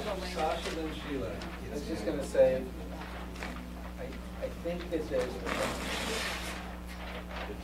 the mechanisms for differentiated funding are really not the purview of this group. They are interesting, and I actually would love to sit down with Mike and have you do so afterwards. And we actually happen to have a couple experts on this very topic in the room. Happy to talk more about it, but I would argue this is really not our bread and butter here. Differentiated resource funding mechanisms are not D-BRAC. If we were saying it has something to do with how we interpret where boundaries should go, then that I think would be more in our favor. Sheila and Joe. So my question would be, can we take out those, can we say that we support a policy of providing greater resources? Can we say that we support a policy of providing differentiated resources, or maybe not that exact word because that has code for the policy, without saying that we support the policy? Because to me, that's like, oh, we support that it's only 4% and 4%. I'm not sure I support that. I mean, I don't think we need to support the I think we could say we support the idea that there should be more resources for kids that aren't doing well, or kids of color, but without saying we support the specific policy. But the policy isn't 4%. The policy is to have differentiated resources. Yeah, two different And there's policies. the actual implementation of policy, which can be changed without the school board getting involved in terms of if it's 2% or 5% or spread all over or whatever. Okay. That's Joe's having a seizure. He's like, No, because I heard. I thought I was agreeing with what's going on in his I head. heard the solution, because we're writing policy, and we're getting hung up in program, and actually sort of a specific jargon that we could choose. Like, we don't have to sell that one. We could support it, we can't. But if we describe the intent, and if it's really about more resources to schools where, that recognize the underserved population in a school and the high poverty population, doesn't that cover it? And, the other thing is, as you're reading all these, just remember, I think part of the argument you're making, if I was to interpret this, is covered by access. Because it just, all these things, they work as together, And so, and it's Hector's story. They looked at a school, they found students, regardless of concentration, weren't getting their needs met and didn't have access to what they needed. And after a while, they got it. So can we, Joe asked about educator. This wasn't just me. Jim, you met with teachers at PAT, and this very topic came up, that the per student, it was proposed by teacher Shannon, you were there as well, that it be looked at that historically underserved kids count, instead of as one, count as 1.5. And I think that's what you're getting at. And so just a broader educational perspective from the teacher's point of view, yes, every kid who is historically underserved deserves more. so I think So can I just make a proposal, and I don't know if this, again, was this word or not, but if we change it to say support for differentiated resources to ensure the ability of all students to thrive and achieve their potential. Which is kind of shivers. Just I think this. take out the word policy. Right, if we took out the word district, basically it's the words district policy, it's just to say that we acknowledge that the district needs to be able to be flexible with resources to enable all children to thrive. That's what the racial equity policy says, so it's redundant with the first It's bullet. not Or the actually. second bullet. Yeah, that's exactly what the racial equity policy, I can read it to you because I brought it with me. That'd be great. So, but we've got a motion from Pamela about taking out district policy. So it'd be support for differentiated resources to ensure the ability of all students to thrive and achieve their potential. I'm going to ask for a show of cards just on that bullet alone. Okay, so we're taking out district policy and it's support for differentiated resources. Red, yellow, green. So 1, 2, 3, 4, 5, 6, 7, 8, 9, 10, 11, 12, 13, 14. Terrific. 15 green, 0 yellow, 0 red. Does anyone have a clarifying question about any of the other 4 bullets? Matthew? Yeah. Oh my God, that was like an hour ago you put up your card. It wasn't about that. So one, and I think it's just a technicality, but I'm not sure. Maybe I'm off base. On the second bullet, Are we incorporating the racial equity policy and application to D-BRAC's work or to the boundary review itself? That's That's a good point. That was, I have that note down here. It's the district's boundary review work. So it's the framework It's that's both, being developed. right? I mean, we're doing it ourselves in our process, but we're setting values for. That's right, we're gonna turn that set of values over to the It shouldn't district. say our work, Got it. this is our work. This Yep, is our okay. work. Okay. So that's the first thing. And the second thing, and I'm not sure where it goes, but what's tripping me up, or what the language would be, is on access and environment, it's very, the values is very application-based in terms of the structure of the language. You know, in access we have that, you know, students will have access to an environment. We have school facilities should have this. And here we're just defining racial equity. And I don't know if it's in the lead-in bullet around racial equity or the top bullet around equity, but something that says that the process, the review process will incorporate racial equity, which means, and then you have all the sub-bullets, but some language that says Like the application. the application of this value is, you know, the utilization of a racial equity approach in the boundary review process. It's just not as action-oriented as access and environment. Call out the lines. I'd say. Other comments?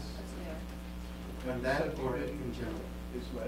On that or in general? But no, let's try and, I mean, it seemed like the first part of it, there was a lot of So agreement, can I- Pamela's got some good Can I language. propose some language and Yeah. then let me know if I'm getting at what you're saying? Right. So could we say instead of racial equity includes maybe the application of the racial equity lens or requires? Does that someone get it? Well, I don't think we want to define what the racial equity lens requires, but what I thought I heard was, where I thought you were going was racial equity includes the application of racial equity policy, whatever. I won't use the word application, but it's an application of racial equity, or an understanding of the racial equity policy and application of racial equity lens to all boundary review. And then the rest of it are sub-bullets that are some explanation of what some of these things mean. Would that, sorry. Racial equity mean the application of the racial equity policy and, I'll find another word for application of the racial equity lens to all boundary Should review. be used for. Will be used, something should. will be used. Clarification, so that moves up here? Um, So we're not just fixing the sub-bullet, that becomes. We're creating the top bullet That to becomes say. the statement, and then Yes. the other things are, okay. yeah, no, yeah. Yeah, I'm sorry, it's a little awkward. No, but yeah, you get what I'm saying. Yep. It's like what you did to the third. Yeah. So, other people with cards up, is this about this topic or a different clarifying Oh, question? this is it for clarifying. All right, so difference, we've got Tim and then Hector, Scott, and Misha. Along those same lines, I've had a couple conversations and it's been ruminating in my head, but minimizing the racial achievement gap into disproportionate exclusionary disciplinary grades, and then the next bullet, the achievement gaps. I'm not quite sure that anything having to do with boundaries should be talking about achievement. I believe that access, yeah, what do boundaries have to do with discipline? I don't understand, why are we talking about achievement and discipline in boundary review when we've said over and over again that access is probably the biggest hurdle, and I believe, I can't imagine that I'm alone in this, that the more access every student has, that will help lead to, I hate that word, but higher achievement and less disproportionate disciplinary rates. So my thing was on those last two bullets as well, Yeah, so you can take the other. Yeah, go ahead. Yeah, no, I was confused by the last two bullets also, so. I can keep tagging on.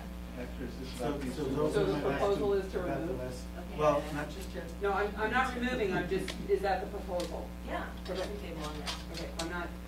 Not that they're not issues, but they're not around Yeah. town. So under the equity, if I just, so under equity, which is the application, or application of the racial equity policy and racial equity lens to all district-wide boundary reviews, sorry, that's, we can clean that up. And sub underneath that, racial equity includes, you would have maybe the statement of acknowledgement of institutional racism, neighborhood segregation, incorporate, maybe not the second one, but support for differentiated resources, but you wouldn't include those two sub-bullets underneath that heading of equity and the application of the equity policy and lens to district-wide boundary reviews. Did I summarize that? Yeah. Okay. I know there are other people that had comments, but I just, thank you. So somebody from the subcommittee, do you want to weigh in on this? So I'm speaking as a committee member, not as a subcommittee member. To me, especially with Matt's introductory comment, preamble comment about it, I think the bullets are actually to say, and here's what we mean by racial equity. So I'm not anxious to pull out those last two bullets.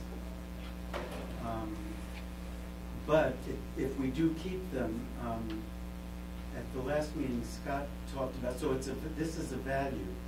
And our value isn't to minimize them, it's to eliminate them. And so I would, if we're gonna keep those, again, it's a value. Whether or not we can achieve it, maybe the best we'll do is reduce it. But as a value statement, I would use elimination of rather than reduction of. Caroline, and then Joe? So I think actually we cross-checked this too. And I'm looking at Jason, because we had a conversation about eliminate versus minimize things that we're going to change. So I think that's actually on our part, that it would have been, that all of this is aspirational, so it should be, so I'll make that change and I apologize for that. I think the bigger question here is, this is a bullet, with that rearrangement, this bullet is the only bullet that has explanation underneath it. And is the value, so just to throw out, and again, I'm not speaking as a subcommittee person at all, but is our value an understanding of the use of the racial equity policy and application of the racial equity lens? And then a lot of this goes to this, I mean, either we put the explanation here, which I'm completely fine with, and or it's in this whole context piece that comes before that really explains what we, I mean, the conceptualization is there's an entire 2 paragraphs of context that come before. And so potentially what I would say, and I'm not trying to delay this because like when we see I mean, maybe if we could agree to all the language here, and then at the end of the day, when we write the entire thing up, we may choose to, yeah, I don't know. I mean, this is embedded in, these things are basically embedded in each other. Joe? So, what I think might be going on here is that this is an expression of support and giving priority to meeting the racial educational equity policy, right? That thing, the PPS framework of that, plus the equity lens. And it's a little bit, it may not be that, but it's just like being a subcommittee that isn't here to rewrite financing. That's the policy. And so if we're just saying 2 things maybe. One is boundary decisions are going to advance this, gosh darn it, as defined. And actually, we might be saying too, as we look at boundary decisions, this is maybe the most important thing. And if we, that could be what this is about. And we've sort of picked out some parts of this, but I think we were all reaching for what we understood of it, not knowing what's specifically in it. And this could be tragically flawed as a policy. I don't know, but it looks in the spirit of everything that's in our list. So, Scott and Sasha, do you have comments on what Joe just said, or something separate? So, Sasha? I was just gonna say, I think our racial equity policy of the district is like the Constitution, right? It's the guiding thing, and I think this can nestle underneath it. And I think overly defining actually weakens the piece. And so, I'm on the subcommittee, and I did not say this then, so I'm remembering what I was thinking. I'm not sure we just don't keep the top two. Understanding, acknowledging constitutional racism as a result of neighborhood segregation, and specifically, explicitly saying we're connecting and we're going to be using these tools. Everything else seems to me to be redundant and potentially weakens the argument. Scott and then Michelle. I agree with one addition, and that's the other non-racial equity pieces, which should not be under the racial equity. Yeah, yeah, they should be there. So I think we should have an equity bullet, and the first thing should be, or I don't care what order they're in, but one should be acknowledged that that the racial education equity policy should be a driving force in how we do boundaries, and two, the acknowledgement of institutional racism and classism in terms of segregation and outcomes, and three, the last, something that includes other equity pieces in terms of how we redraw boundaries. We need to ensure equity for other dimensions as well. I didn't do all of that. I'm sorry. Okay. I got that first. You said when you went to two, there were some things under two. Okay, Some isms. two is acknowledging the history. Okay.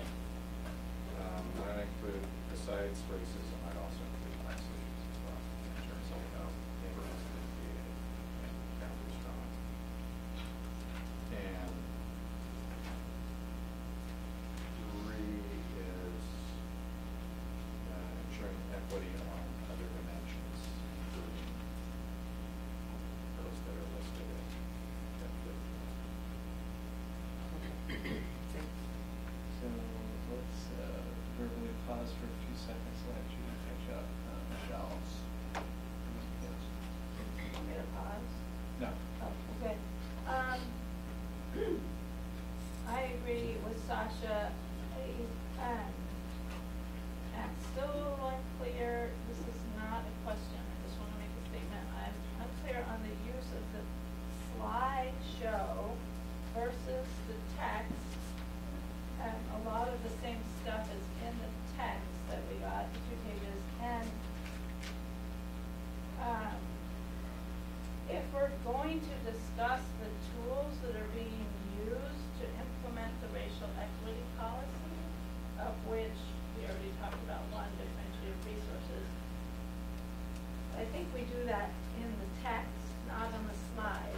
And if we're going to do that, I think we need to add other tools, which is another topic, I don't know if we're going to get to this, but that there's more power in saying this is our primary objective, and we're not going to discuss all the tools or necessarily even what the outcome is in detail. However, we used to have something called equity ensures excellence, which I did not like, but I do like excellence through equity, which is a concept that I don't really quite think we're there yet. So it's not just excellence bringing people up, it's bringing everybody up to the same level. And that concept of excellence, I like it more than achievement, but that as a system we can achieve higher excellence through the process of this equity that we're talking about, and that is a goal. And so that the excellence or equity ensures excellence is somewhere in another piece. It got dropped out of here. I don't know how we could reinsert the concept of excellence in that equity brings us to that point. Does that make sense? So I guess I'm not sure what you want to add. Well, I don't really want to add it to this Okay, so because I don't really understand what this is for. for the purpose of allowing 25 people to talk about the same thing at once? It's just a framework for us, right? It's just so we Okay, can know. so, but if we take things out of it, then how do I know it's gonna get back in? Because you're gonna read what goes in. Okay. Michelle, just to clarify, as the subcommittee, whatever change, like this is just a placeholder for us, and whatever final versions are on that will be turned into this as what becomes the physical deliverable down the road. So the fleshing out can occur here. So I'm not really sure Correct. we want to spend a whole lot of time nuancing the words on this slideshow if it's just a framework for discussion, because they're not going to end up, I mean, they will, it's note-taking, and that's good. So, do we want to talk about tools, or do we not want to talk about tools? Is sort of the But we need to question. get agreement on guiding values before we can really do anything else. Well, the tools are in there, though, so. So, Joe? Yeah, just, I think maybe we come back again, we've got a general ballpark of the equity discussion, it's got a number of different angles, but it's really, I want to hear the final comments on it. I can't agree with that language in there. Okay. Which language? Which one? That I don't want those 2 bullets in there, and I'll tell you why. The minimize, the ones that I brought up, the minimize, or eliminate. Here's why. First of all, I don't think it's about boundaries. And insight from the ground. Kim, before What? you go on, I thought that the proposal on the table was removing them. Well, that's what I'm confused about. So Jim, So I thought Scott's proposal did not have those 2 in it. I thought so too, but they're still there, so that's why I'm confused. proposal, which did. Yeah, That's fine, but they're still there. So let's clarify, because we may not need to Right. argue it, is what I'm saying. So Scott, you were the last proposer, right, or the last amender, or the last 2 bullets in your list. Yeah. So I think we would, the proposal is we don't have the last. The minimizing / eliminating bullets are not. Except that you would keep something in that describes persistent gaps for other students. No, I Correct? don't agree. Separate. Not agree to that. Please clarify. Thank you. Clarify, I want something that says, in our boundary work, we will ensure equity along these dimensions. Which is So- sort of the same thing we're saying about our boundary work will ensure racial equity, or, Not just looking at racial equity, but also yes, income, yes. Equity for these other groups Yes. will be Yes. considered as well. Yeah. So it's not the achievement talk, it's Okay. how these different student dimensions are okay, affected. because I'm going on the record saying anything Yeah. remotely close to I'm that, agreeing with you. hands off. Matthew? Like, I guess from my perspective, I do think drawing boundaries has and can continue to lead to the achievement gap. And so, then it has to do with resource allocation, which is a driver in the achievement gap. And so, but my question, I need clarity on before I can be comfortable, and I don't want to wordsmith. Can somebody read the PPS racial equity lens? Because I think there's a couple values I wouldn't want to see removed. And I guess let me just say this and then I'll let you read it. The differentiated resources value with the modified language is something I wouldn't, if it's not part of racial equity lens, I think that's a value that has been discussed, and so by just shifting to the top language, I don't want to lose that. And then, yeah, but beyond that, and then maybe something with racial the achievement gaps in general, because I do think boundaries can drive those. But can someone read the Here it comes. And can I just clarify, Matthew, are you interested in the lens or the policy? Because I believe that is covered more in policy, and the lens is a tool for analysis and decision making. I guess the bigger question is, does the value statement that the application of the racial education equity policy and lens capture the values of differentiated understanding past institutional racism and how it's led to where we are today, differentiated resources, and closing the achievement gap? So if it's captured in there, then that top value statement does capture it. It is. Yes. Would you like to? And that was the discussion, right? I Whether trust the top statement now is enough, or whether those sub-bullets, because they eliminate pieces of it that are essential and that you don't want to lose sight of, need to be included. That's what I heard, that there was some, you know, there's the beauty of brevity in keeping it simple, and there's the importance of making sure that key pieces, key language is not buried. And I heard Scott propose 3 things, if I got this right, Scott. The institutional racism bullet at the top, the differentiated resources, which is now the 3rd bullet, and then a final bullet that said in our boundary work will ensure equity along other dimensions as well. And that is not a verbatim, but that was the last thing that I heard, would be the sub-bullets under it. That's not what I. Okay. What I understood was it was the top 2, the bullet and understanding, and the bullet incorporation of the racial equity policy, because that's the one that connects it to. You have to have that because it connects it to the overarching policy. So you have to have those. So it says it here and it says it here? Well, I think if you put it up above, but it's hard to read, but. So incorporation of the racial equity policy and application of racial equity lens, application of the racial educational equity policy and racial equity lens must be applied, right? So then there was some language that I tried to capture here because people were saying like things from the gut. Boundary decisions must advance this policy. This may be the most important thing. It's a driving force in how we do boundaries. It's our primary objective.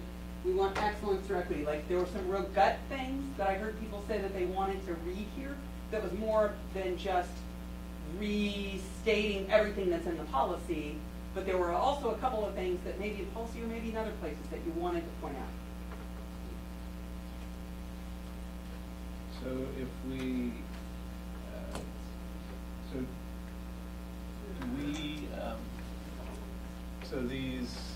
so this piece, which includes that, or Scott, do you want to? I can't read it. Yeah, I'm sorry. I'm sorry. Okay, let me make it 150. Anybody else who can't read it now, join me. Sorry. I just can't read it. Sorry. So if you want to go. We have opposite problems. Sorry, I'm sorry. You need to make it bigger. I'm trying to make it bigger. This is not the most friendly way to. I mean, one thing that you guys could just agree on is let the subcommittee take their best shot at coming back. I don't know, I don't know if you can feel. Yeah, I mean, we've rewritten a lot of things. Could you? Yes. Why? You know, what is it that you're voting on right now? Hard to say. So. Well, I think we're voting on the concept of that top. Okay. And whether the achievement is there or not, Kim's made it pretty clear. It's she's read it's there. So we either fix it and it's gone, or. So in my mind, it is gone. I can give you anecdotal. In my mind, it is gone. Why I have such a problem with that. And what Scott was saying in his thing is the elimination of those 2 last things are gone. And so what we're trying to do is, this top piece, is that enough to send to the subcommittee for them to wordsmith?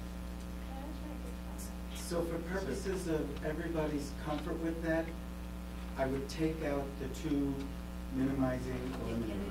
Now, put a line through it now. Okay, I was going to try and restate what people said in here in brief.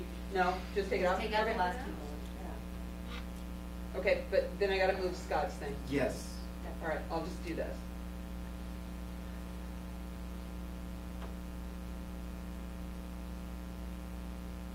And to get at what you were saying, Matthew, I hear what you're saying, and I think it's built into the rest. That yes, you're right, boundaries do influence that, but I think it's in the rest of it.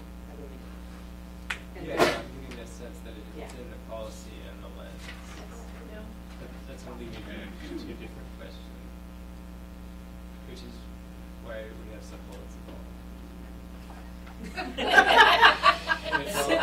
It's all in the policy and the lens, and we just did a strike through on 3 bullets. Why do we have the other 2 that are? Well, I think that's a question.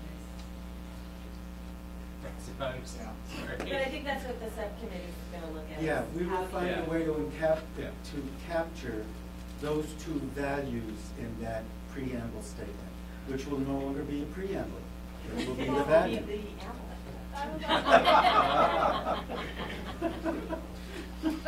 sorry. You are done.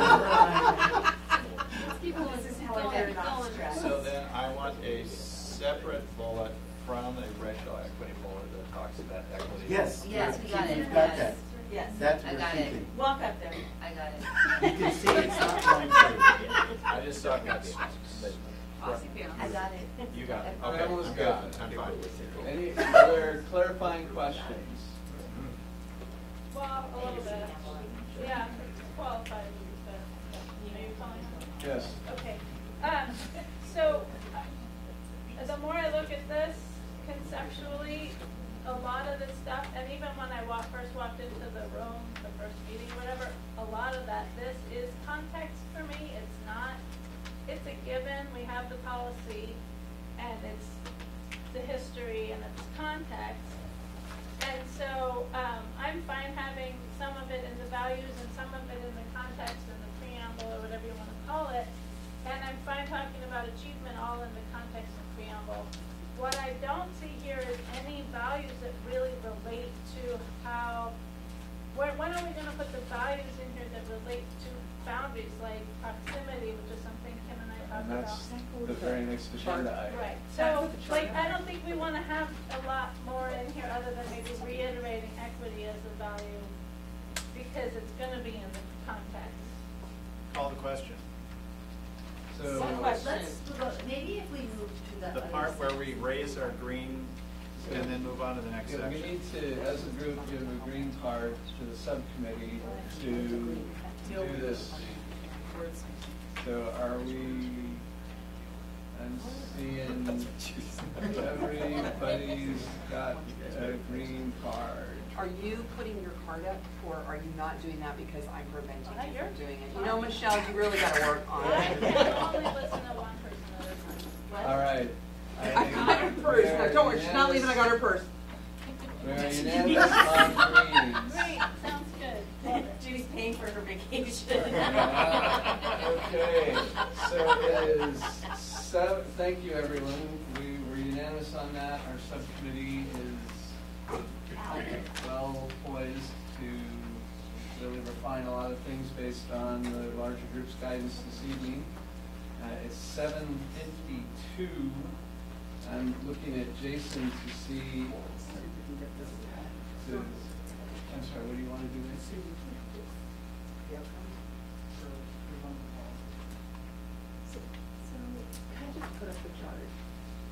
Really wants to go to the chart.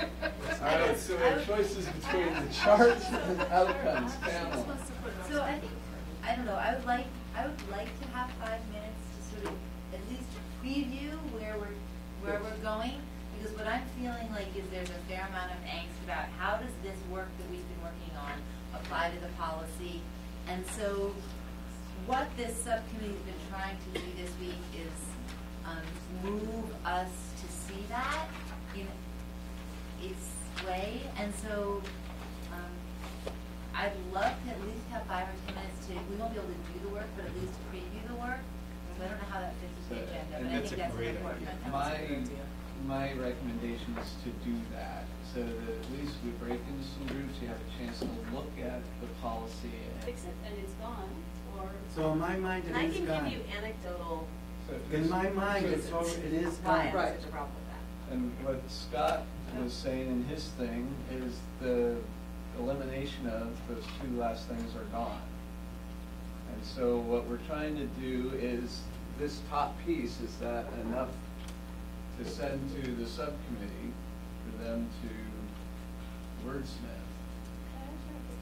So for purposes of everybody's comfort with that, I would take out the 2 minimizing, eliminating.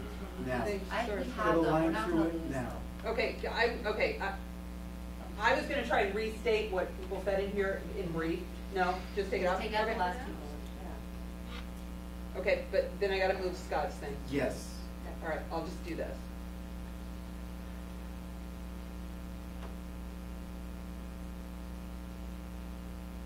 And to get at what you were saying, Matthew, I hear what you're saying, and I think it's built into the rest. That yes, you're right, boundaries do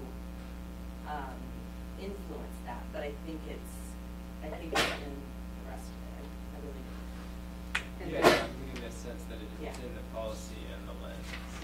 Yeah. That's only maybe two different questions, which is why we have some bullets involved. If it's all in the policy and the lens, and we just did strike through on 3 bullets, why do we have the other 2 that are? Well, I think that's the question. But I think that's what the subcommittee is going to look at. Yeah, we will find Yeah. a way to capture those 2 values in that preamble statement, which will no longer be a preamble. It will be the value.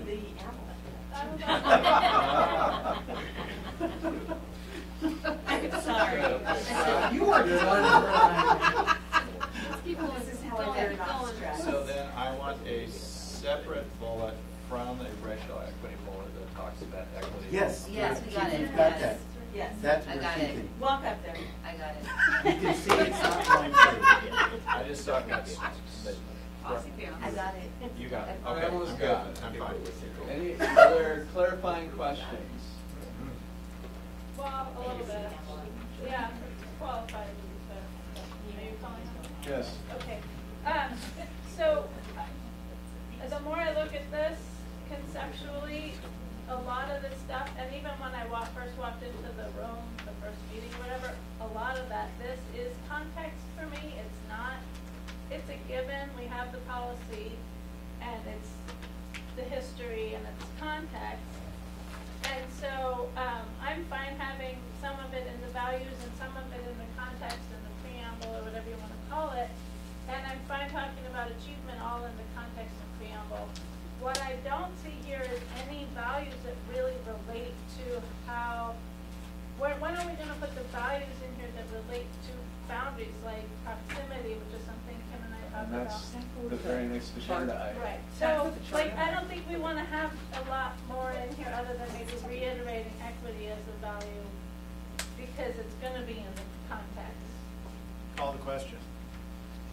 So, Let's, maybe if we move to the. The part where we raise our green and then move on to the next yeah, we section. need to, as a group, give a green card to the subcommittee to do this. So are we, I'm seeing everybody's got a green card. Are you putting your card up, or are you not doing that because I'm preventing you You're from doing it? You know, Michelle, you really got to work on I it. only listen to one person at a time. All right. I got her purse. No, don't worry, she's not leaving. I got her purse. We're unanimous on greens. Great, sounds good. Judy's paying for her vacation. Okay, so it is thank you, everyone. We were unanimous on that. Our subcommittee is well poised to really refine a lot of things based on the larger group's guidance this evening. It's 7:52. I'm looking at Jason to see. I'm sorry, what do you want to do next?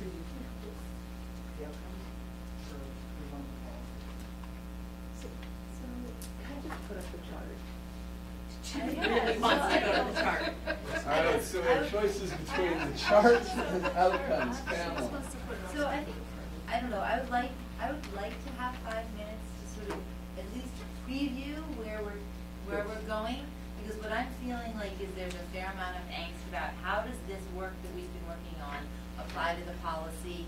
And so what this subcommittee has been trying to do this week is move us to see that in its way. And so I'd love to at least have 5 or 10 minutes to, we won't be able to do the work, but at least preview the work.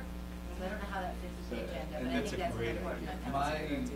My recommendation is to do that, so that at least we break into some groups, you have a chance to look at the policy and see how things start to connect. So you look.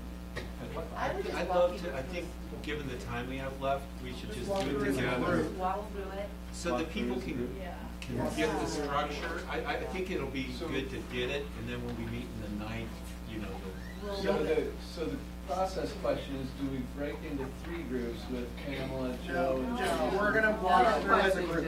Okay, all right, so we'll walk it through as a group. You'll want to pull out in your packet the document that was, I think, behind. Pamela's got it, and we'll turn it over to Jason to context it. Pamela, can I start? Yeah, of course, please. Okay. All right, Joe. So everybody's got this one. It looks like this, right? Okay.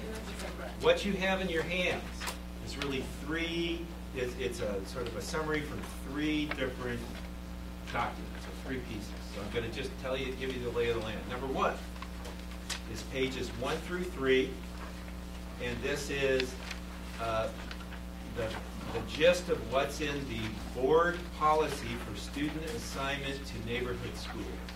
Okay, this is, and so what you get here when you look at this, and this is basically, I think, right, Jason, this is what we're supposed to be producing, some version of this. And so when you look down that first column, this may be how it's actually organized, This is but how it's organized. so it's telling you here, when we were saying topics, that's kind of like, okay, you'll get number 3, that's how we're going to do assign students to schools. These are like the big topics down the first column. The second column are the policies that are under that. When you look at the full policy, and we got policies in our packages, we got them on our website. And the third column is the one that says comments, I'm sorry, and I went from left to right there, is the start of like us as a subcommittee going through this and saying, okay, based on what we've been talking about, what do we think of these different bullets that are in the middle column? What is missing? What's there? You know, so this, if we're going to use this outline around that topic, how's it jive with what we're trying to accomplish? Okay. And then the second, so that's document number 1. So if you look at page 4, sorry. This one's really interesting because we've been geeking out on it. This is the administrative directive. So this is sort of the rule. You see page 4? And so at the top, it's in the gray bar, it tells you which document it's coming from. So everything after here, it's got the same sort of flow as the first one. The first one's the board policy. This is the administrative directive, and I believe the way this works is these are the rules that the superintendent has and the staff uses to put that policy into action. So we go from our guidance down to the things they're going to do, okay? And so what's really interesting with this is you can start to see how things we say up above might actually get interpreted. And what we were starting to do was the same kind of exercise to question, given what we want to accomplish, you know, is this spot on? It's not our job to write this. However, I would argue there may be things that we see in here that we want to pull up to the policy level. There may be guidance on things that we see in here that we want to give to the superintendent. Okay? So that's the last piece. And then I'll almost shut up. Page 11.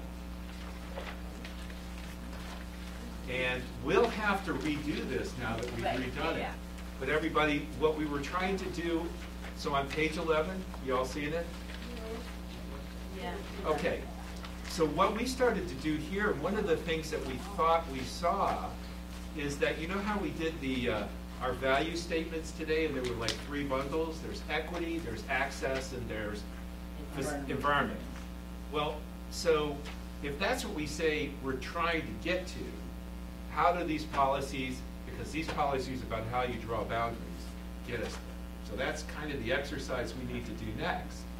And so we're just starting with the framework that exists because it's handy and helpful. And what we started to do was put down, you know, the previous draft, the one we just marked up with those values, and say, okay, what questions does this raise for us when you look at the policies and the other 2 things? So really we're building an outline, and we're using the existing policies to do it, and we're using our values to reinterpret those and refill them in. And when you think about asking, what's interesting to me is, this is where we get to ask all those questions that I think have been driving us nuts. Like, when we say we're after equity and we're drawing boundaries, how the heck do we, what's the rule that's relevant to that? So that's what we get to do next. And given the amount of time, well, so that's the intro. That's the intro, at least to what the package is. That we could, and so when you imagine this and us working our way through this, and what we had planned on doing tonight was maybe breaking into small groups, and each group taking one of those 3 values that we had and working their way through it. And, this is nits and grits. You just got to work your way through it. That could be a good way to break it down and bring it all back together. Then, in addition, though, we'll have the benefit of the survey. So the survey is going to help us also be another piece of information that we build into it to see if we got our values right and to see if this policy aligns. So that's why I can smell our ability to get there, because I can sort of see the shape of this from that. And even though we got a lot of issues that are really important that we haven't resolved yet, I think we're going to learn a lot by just digging through this detail. That's the intro. Any other subcommittee people want to add anything? Questions from the larger group? This is very helpful. I do have a question, and I think it will forego our conversation tomorrow that you wanted to have, because I still think that one big question as to how this is going to apply is, are we affecting high school boundaries or not? I need an answer to that. How can you not? You change the... Excellent question, but we're being told, no, we're not. I thought we were. Nobody told us. If you change all the feeder schools, how can you not change? You said that we were going to look at the K-5 first, and that the high school was already done in the redesign. The focus of this is K. I'm not okay with that, because... But what I heard John say was that based on what we come up with, it might impact high school. We're using this as the framework for it, and if this, so my interpretation of what John said is if this tells us to do K-8 right, it will impact high school boundaries as well. That yes, that is there an echo? Anyway, so our charge is K-8, but I thought I heard John say when he just came, or when Carol rather came and talked about configuration, that we may back into high school as well. That's what I thought I heard John say. Okay, but he said it different. Okay, but back up here. Where is our charge that it says it's K-8s only? Because to give you history, this district-wide boundary review came from all of the discussions around the Jefferson stuff, including when they made their decisions as to what schools, for example, I sit in a neighborhood that feeds to Jefferson, and when Jefferson went to the middle college program, they had to offer a second option besides Jefferson. So some schools went to Grant, some schools went to Madison, things like that. We had public comment with the board members, and over again, it was said that basically the numbers are just being used as infill. So for example, I live in Kendall, who was on the committee. That was one of the things that she brought up was, I hope out of this I can get explained to me why my nearest high school is not my neighborhood high school. So just to give you an idea, so Jefferson's here, Madison's here, and we live in an area where Meek was closed, so we don't have a neighborhood grade school. So great, we go to Vernon, not really close, but that's okay, we were used as infill there. My closest high school is Grant, but I can't go there Because I'm in the Jefferson cluster, which is fine, except that I truly believe, and I find it hard to believe that Grant is the only school. I believe that a lot of those boundaries were drawn a long time ago along racial lines. So I cannot do this work without looking at the entire school Well, boundaries. Grand Boundary actually used to go up in front of these schools, but it didn't. So, yeah. I know. So my point So it's is not even- when I signed on to this, I thought we were looking at all of the boundaries, and then somewhere along the line it became K-8, and that's why Margaret and I have been going, wait a second, what happened? I need that answered before I can go forward. That's why I signed on to this. So to clarify, what you need is the statement that high school boundaries are part of this work. Definitely. Okay, I which have- is different than an answer, because what I understand is that the answer isn't the satisfactory one. It's an answer, it's not the answer. I that feel would like be- there was a bait and switch if that's not the case. I'm just gonna call it out, because nowhere does it say K-8. That's what was talked about all along when I signed on to this. When we talked to PAT, executive board and stuff like that, everybody thought we were talking about high schools as well. I feel like I've hit a huge roadblock. And so, an answer, the answer, whatever you want to call it, this is not okay. I've hit an impasse. Other comments or questions or suggestions for the subcommittee and the policy work that Joe highlighted that we'll do on the 9th, Sheila? So in places where the policy, so in the table, where on the left-hand side there's an equity policy or an equity value that we have, a value that we have expressed. There's a value that we have expressed, but there's not. What about the empty boxes? Oh, Do so. we just fill those in? Yeah. Yeah, so Okay. the goal, the It's a idea framework. was we were just filling in a few things so that you Yeah, could it was kind an of see how the idea. tables Right. work, and then Okay. we were all gonna work fill them in. So this is just like, this was like, we took some really obvious stuff and filled it in so that it was explanatory, not comprehensive. It's a little bit, Yeah. to figure out where to go next, we needed to dig into this. Yeah. And we also needed to figure out how we as a group might talk it through, so it's just placeholders. It's just This is like, you could throw So it in. we're just, so everybody's doing the basically, same thing. the process is, we look at this policy and we say, does this policy, and we say, let's check the values and the outcomes that we're looking for. Does this, as written, do we think that it is in alignment with those values and outcomes? And if not, how do we gotta change the policy, or what do we need to add to Yes. it? That's You got it. Okay. That's it. You got it. And so then we add that in the comment section, or we're gonna be Correct. like, Well, I think we can add it in the comment section just to talk it through. Maybe it's a way to talk through the concept without wordsmithing. without having the word smith? Take it back, come back, and then we all step back and look at the whole enchilada again and see if it works. So this was sort of a tool for us to use in a working session, not in any way a final document. That makes sense.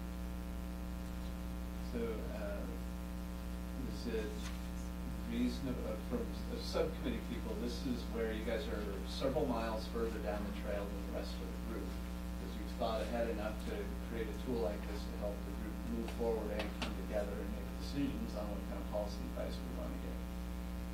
So, do you have some suggestions on what people can do with this document between now and Tuesday? Yes. Homework. Yeah, I mean, to the extent that you can look at this and the revised document, or your understanding of where we're going with the revision, and even if you didn't send out that slide with it, it's not totally revised, so people know where we are, and start making comments. The word comments was very intentional. It's a comment. So one of my early comments is, oh, it doesn't say use the racial equity lens. This is a very easy comment we're all gonna come up with, but it doesn't, you don't need a policy language, you just can say, wow, there's no statement about using the racial equity lens, even though they talk about equity. Or to high school, there is this part of this policy and directives that mentions feeding into high school. So you might want to add some comments. I mean, I don't know the answer to your question, but there's a space to add those comments. So the comment section is, I would advise people to walk through it line by line and where you have concerns. And if you can do that, that'll, I think, help guide us on Tuesday too about where we want to go. So just at your convenience, with your favorite beverage, read it, mark it up, think about it. I did that already. Okay. And then next Tuesday, we'll listen to the survey, talk about the survey results, and we'll start to hash through as many of these as we can in small groups. You know, we just got to, it's just work now. We just got to work it through. And just what Pamela said, you know, even the high school thing, I feel like that's a little unresolved because I'm not 100% tracking. But, you know, the direct solution is you put it, there's a policy in here about how this relates to how clusters are drawn. That's the link that we're drawn. So this is a placeholder for that. So Sheila and then Sasha. So just one more clarifying question. Are these the desired outcomes that, did we agree on We didn't these? do We didn't get to desired outcome. Okay, so that's still the missing piece. That's a missing piece. We have to go back. Well, that was the conversation about the survey. So it may be that when you think about next Tuesday, all we can get through is the survey of desired outcomes. But we want to get this in front of folks because this is where we're going. You know how we're all worried about where we're going? This is a possible way to get to it. Sasha. High school, I think I have the answer. The answer is D-BRAC. I'm not sure the person asking the question is. High school. So the answer is D-BRAC will be, as it continues on as an existing body, be dealing with the high school boundaries. And right now the focus is the pre-K-8s. And the reason for that is if you look at the map, we have a fixture.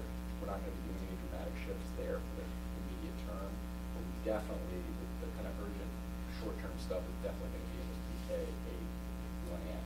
So that's the answer. So Like, can we this group will have a function that works on high school. I support your sentiment, but I also want to point out that if feeder patterns and keeping kids together to the greatest extent possible is a really high value. There are going to be places, there are already places where the high school boundary may have to be affected in order for the lower levels to be sustainable. And I don't want to say anything that prevents you from considering the long term. This is about our system. But the starting place is where the greatest urgency is. And to the degree that that urgency moves you in other directions, you have to be open to it. This is not meant to be a you must do high schools, you must not do high schools. Right. The starting point, because it's the part that the least has been done to, and there's the most to be done, is right at that K-8 level. But where those kids go matters. Everywhere we go, we hear that. There's never been a time when people have said high school doesn't matter. High school matters. It's just not where we're starting. But how can we do these boundaries and not look at high schools? When I look at Lincoln, it's still going to be overcrowded. What I keep hearing Judy say over and over is we're starting with K-8, and that may impact high school. But, okay, I mean, like, so we get little history, yeah. and I think it's been abundantly clear. I have no faith in a lot of what happens. And to be honest with you, it's that sounds great, but it's a we promise it'll be looked at. I need to know. I need to be assured that that is absolutely going to happen, because I don't feel like I am serving not only teachers, but students and community members well if I can't know that that's going to happen. And right now, in my gut, I don't know that that's going to happen. So you're wanting it to be explicitly stated? I would like it that to be it's part of explicitly the- said. That's what I asked for in the email, that's what I said earlier, so I want an answer. But we're also the ones, Kim and I, who have to go back and look at our colleagues who are teaching classrooms of 48 students. because the schools are overcrowded. And then And we're we're like- representing our union and we're representing the teachers, and so if we come back and say, well, it's kind of, we have to have faith, we're gonna get lynched. I hate to use that word, but I mean, they're gonna come after us. Because we're advocating for our teachers, and if we can't make sure that classrooms are equitable, then what are we doing? I mean, that's really, and that's a pretty strong sentiment from the teachers. From high school From high teachers. school. From all everybody. teachers. I'm not a high school From all teacher, teachers. but as a teacher, and because my kids, who I teach right now, are going to be high school students. Keep them. So, Joe and Scott had hands up. Well, just the overcrowding you were just talking about, Shannon, that was at the high school folks that were not considering high school are going to feel left behind and they're experiencing that stress right now. That's what you're saying. If they come back and say that if we come back and have to tell the Portland public school educators that they have to have faith that this is gonna happen in the future, they're gonna laugh us out of the room. No, I agree with that. I mean, There's it's not a we're, lot of there's not a trust. lot of trust, and so we're being asked to have trust, and it's So it's a challenge. 8:15, last word to Scott. So I just want to think that we as committee members should just say, we resolve that high schools are on the table. Yeah, great. Thank you, but thank you. Yes, that's what I want. I think we should vote on that. And if it comes up green, we're good. If it doesn't, then you've got decisions to make. And we can even talk about it next Tuesday. There we Give go. people a chance to think about it, but yes, I think that we need to make a resolution as a committee. I need to know where we stand. And I guess I just never assumed, I just sort of assumed we always had the power to change high school boundaries.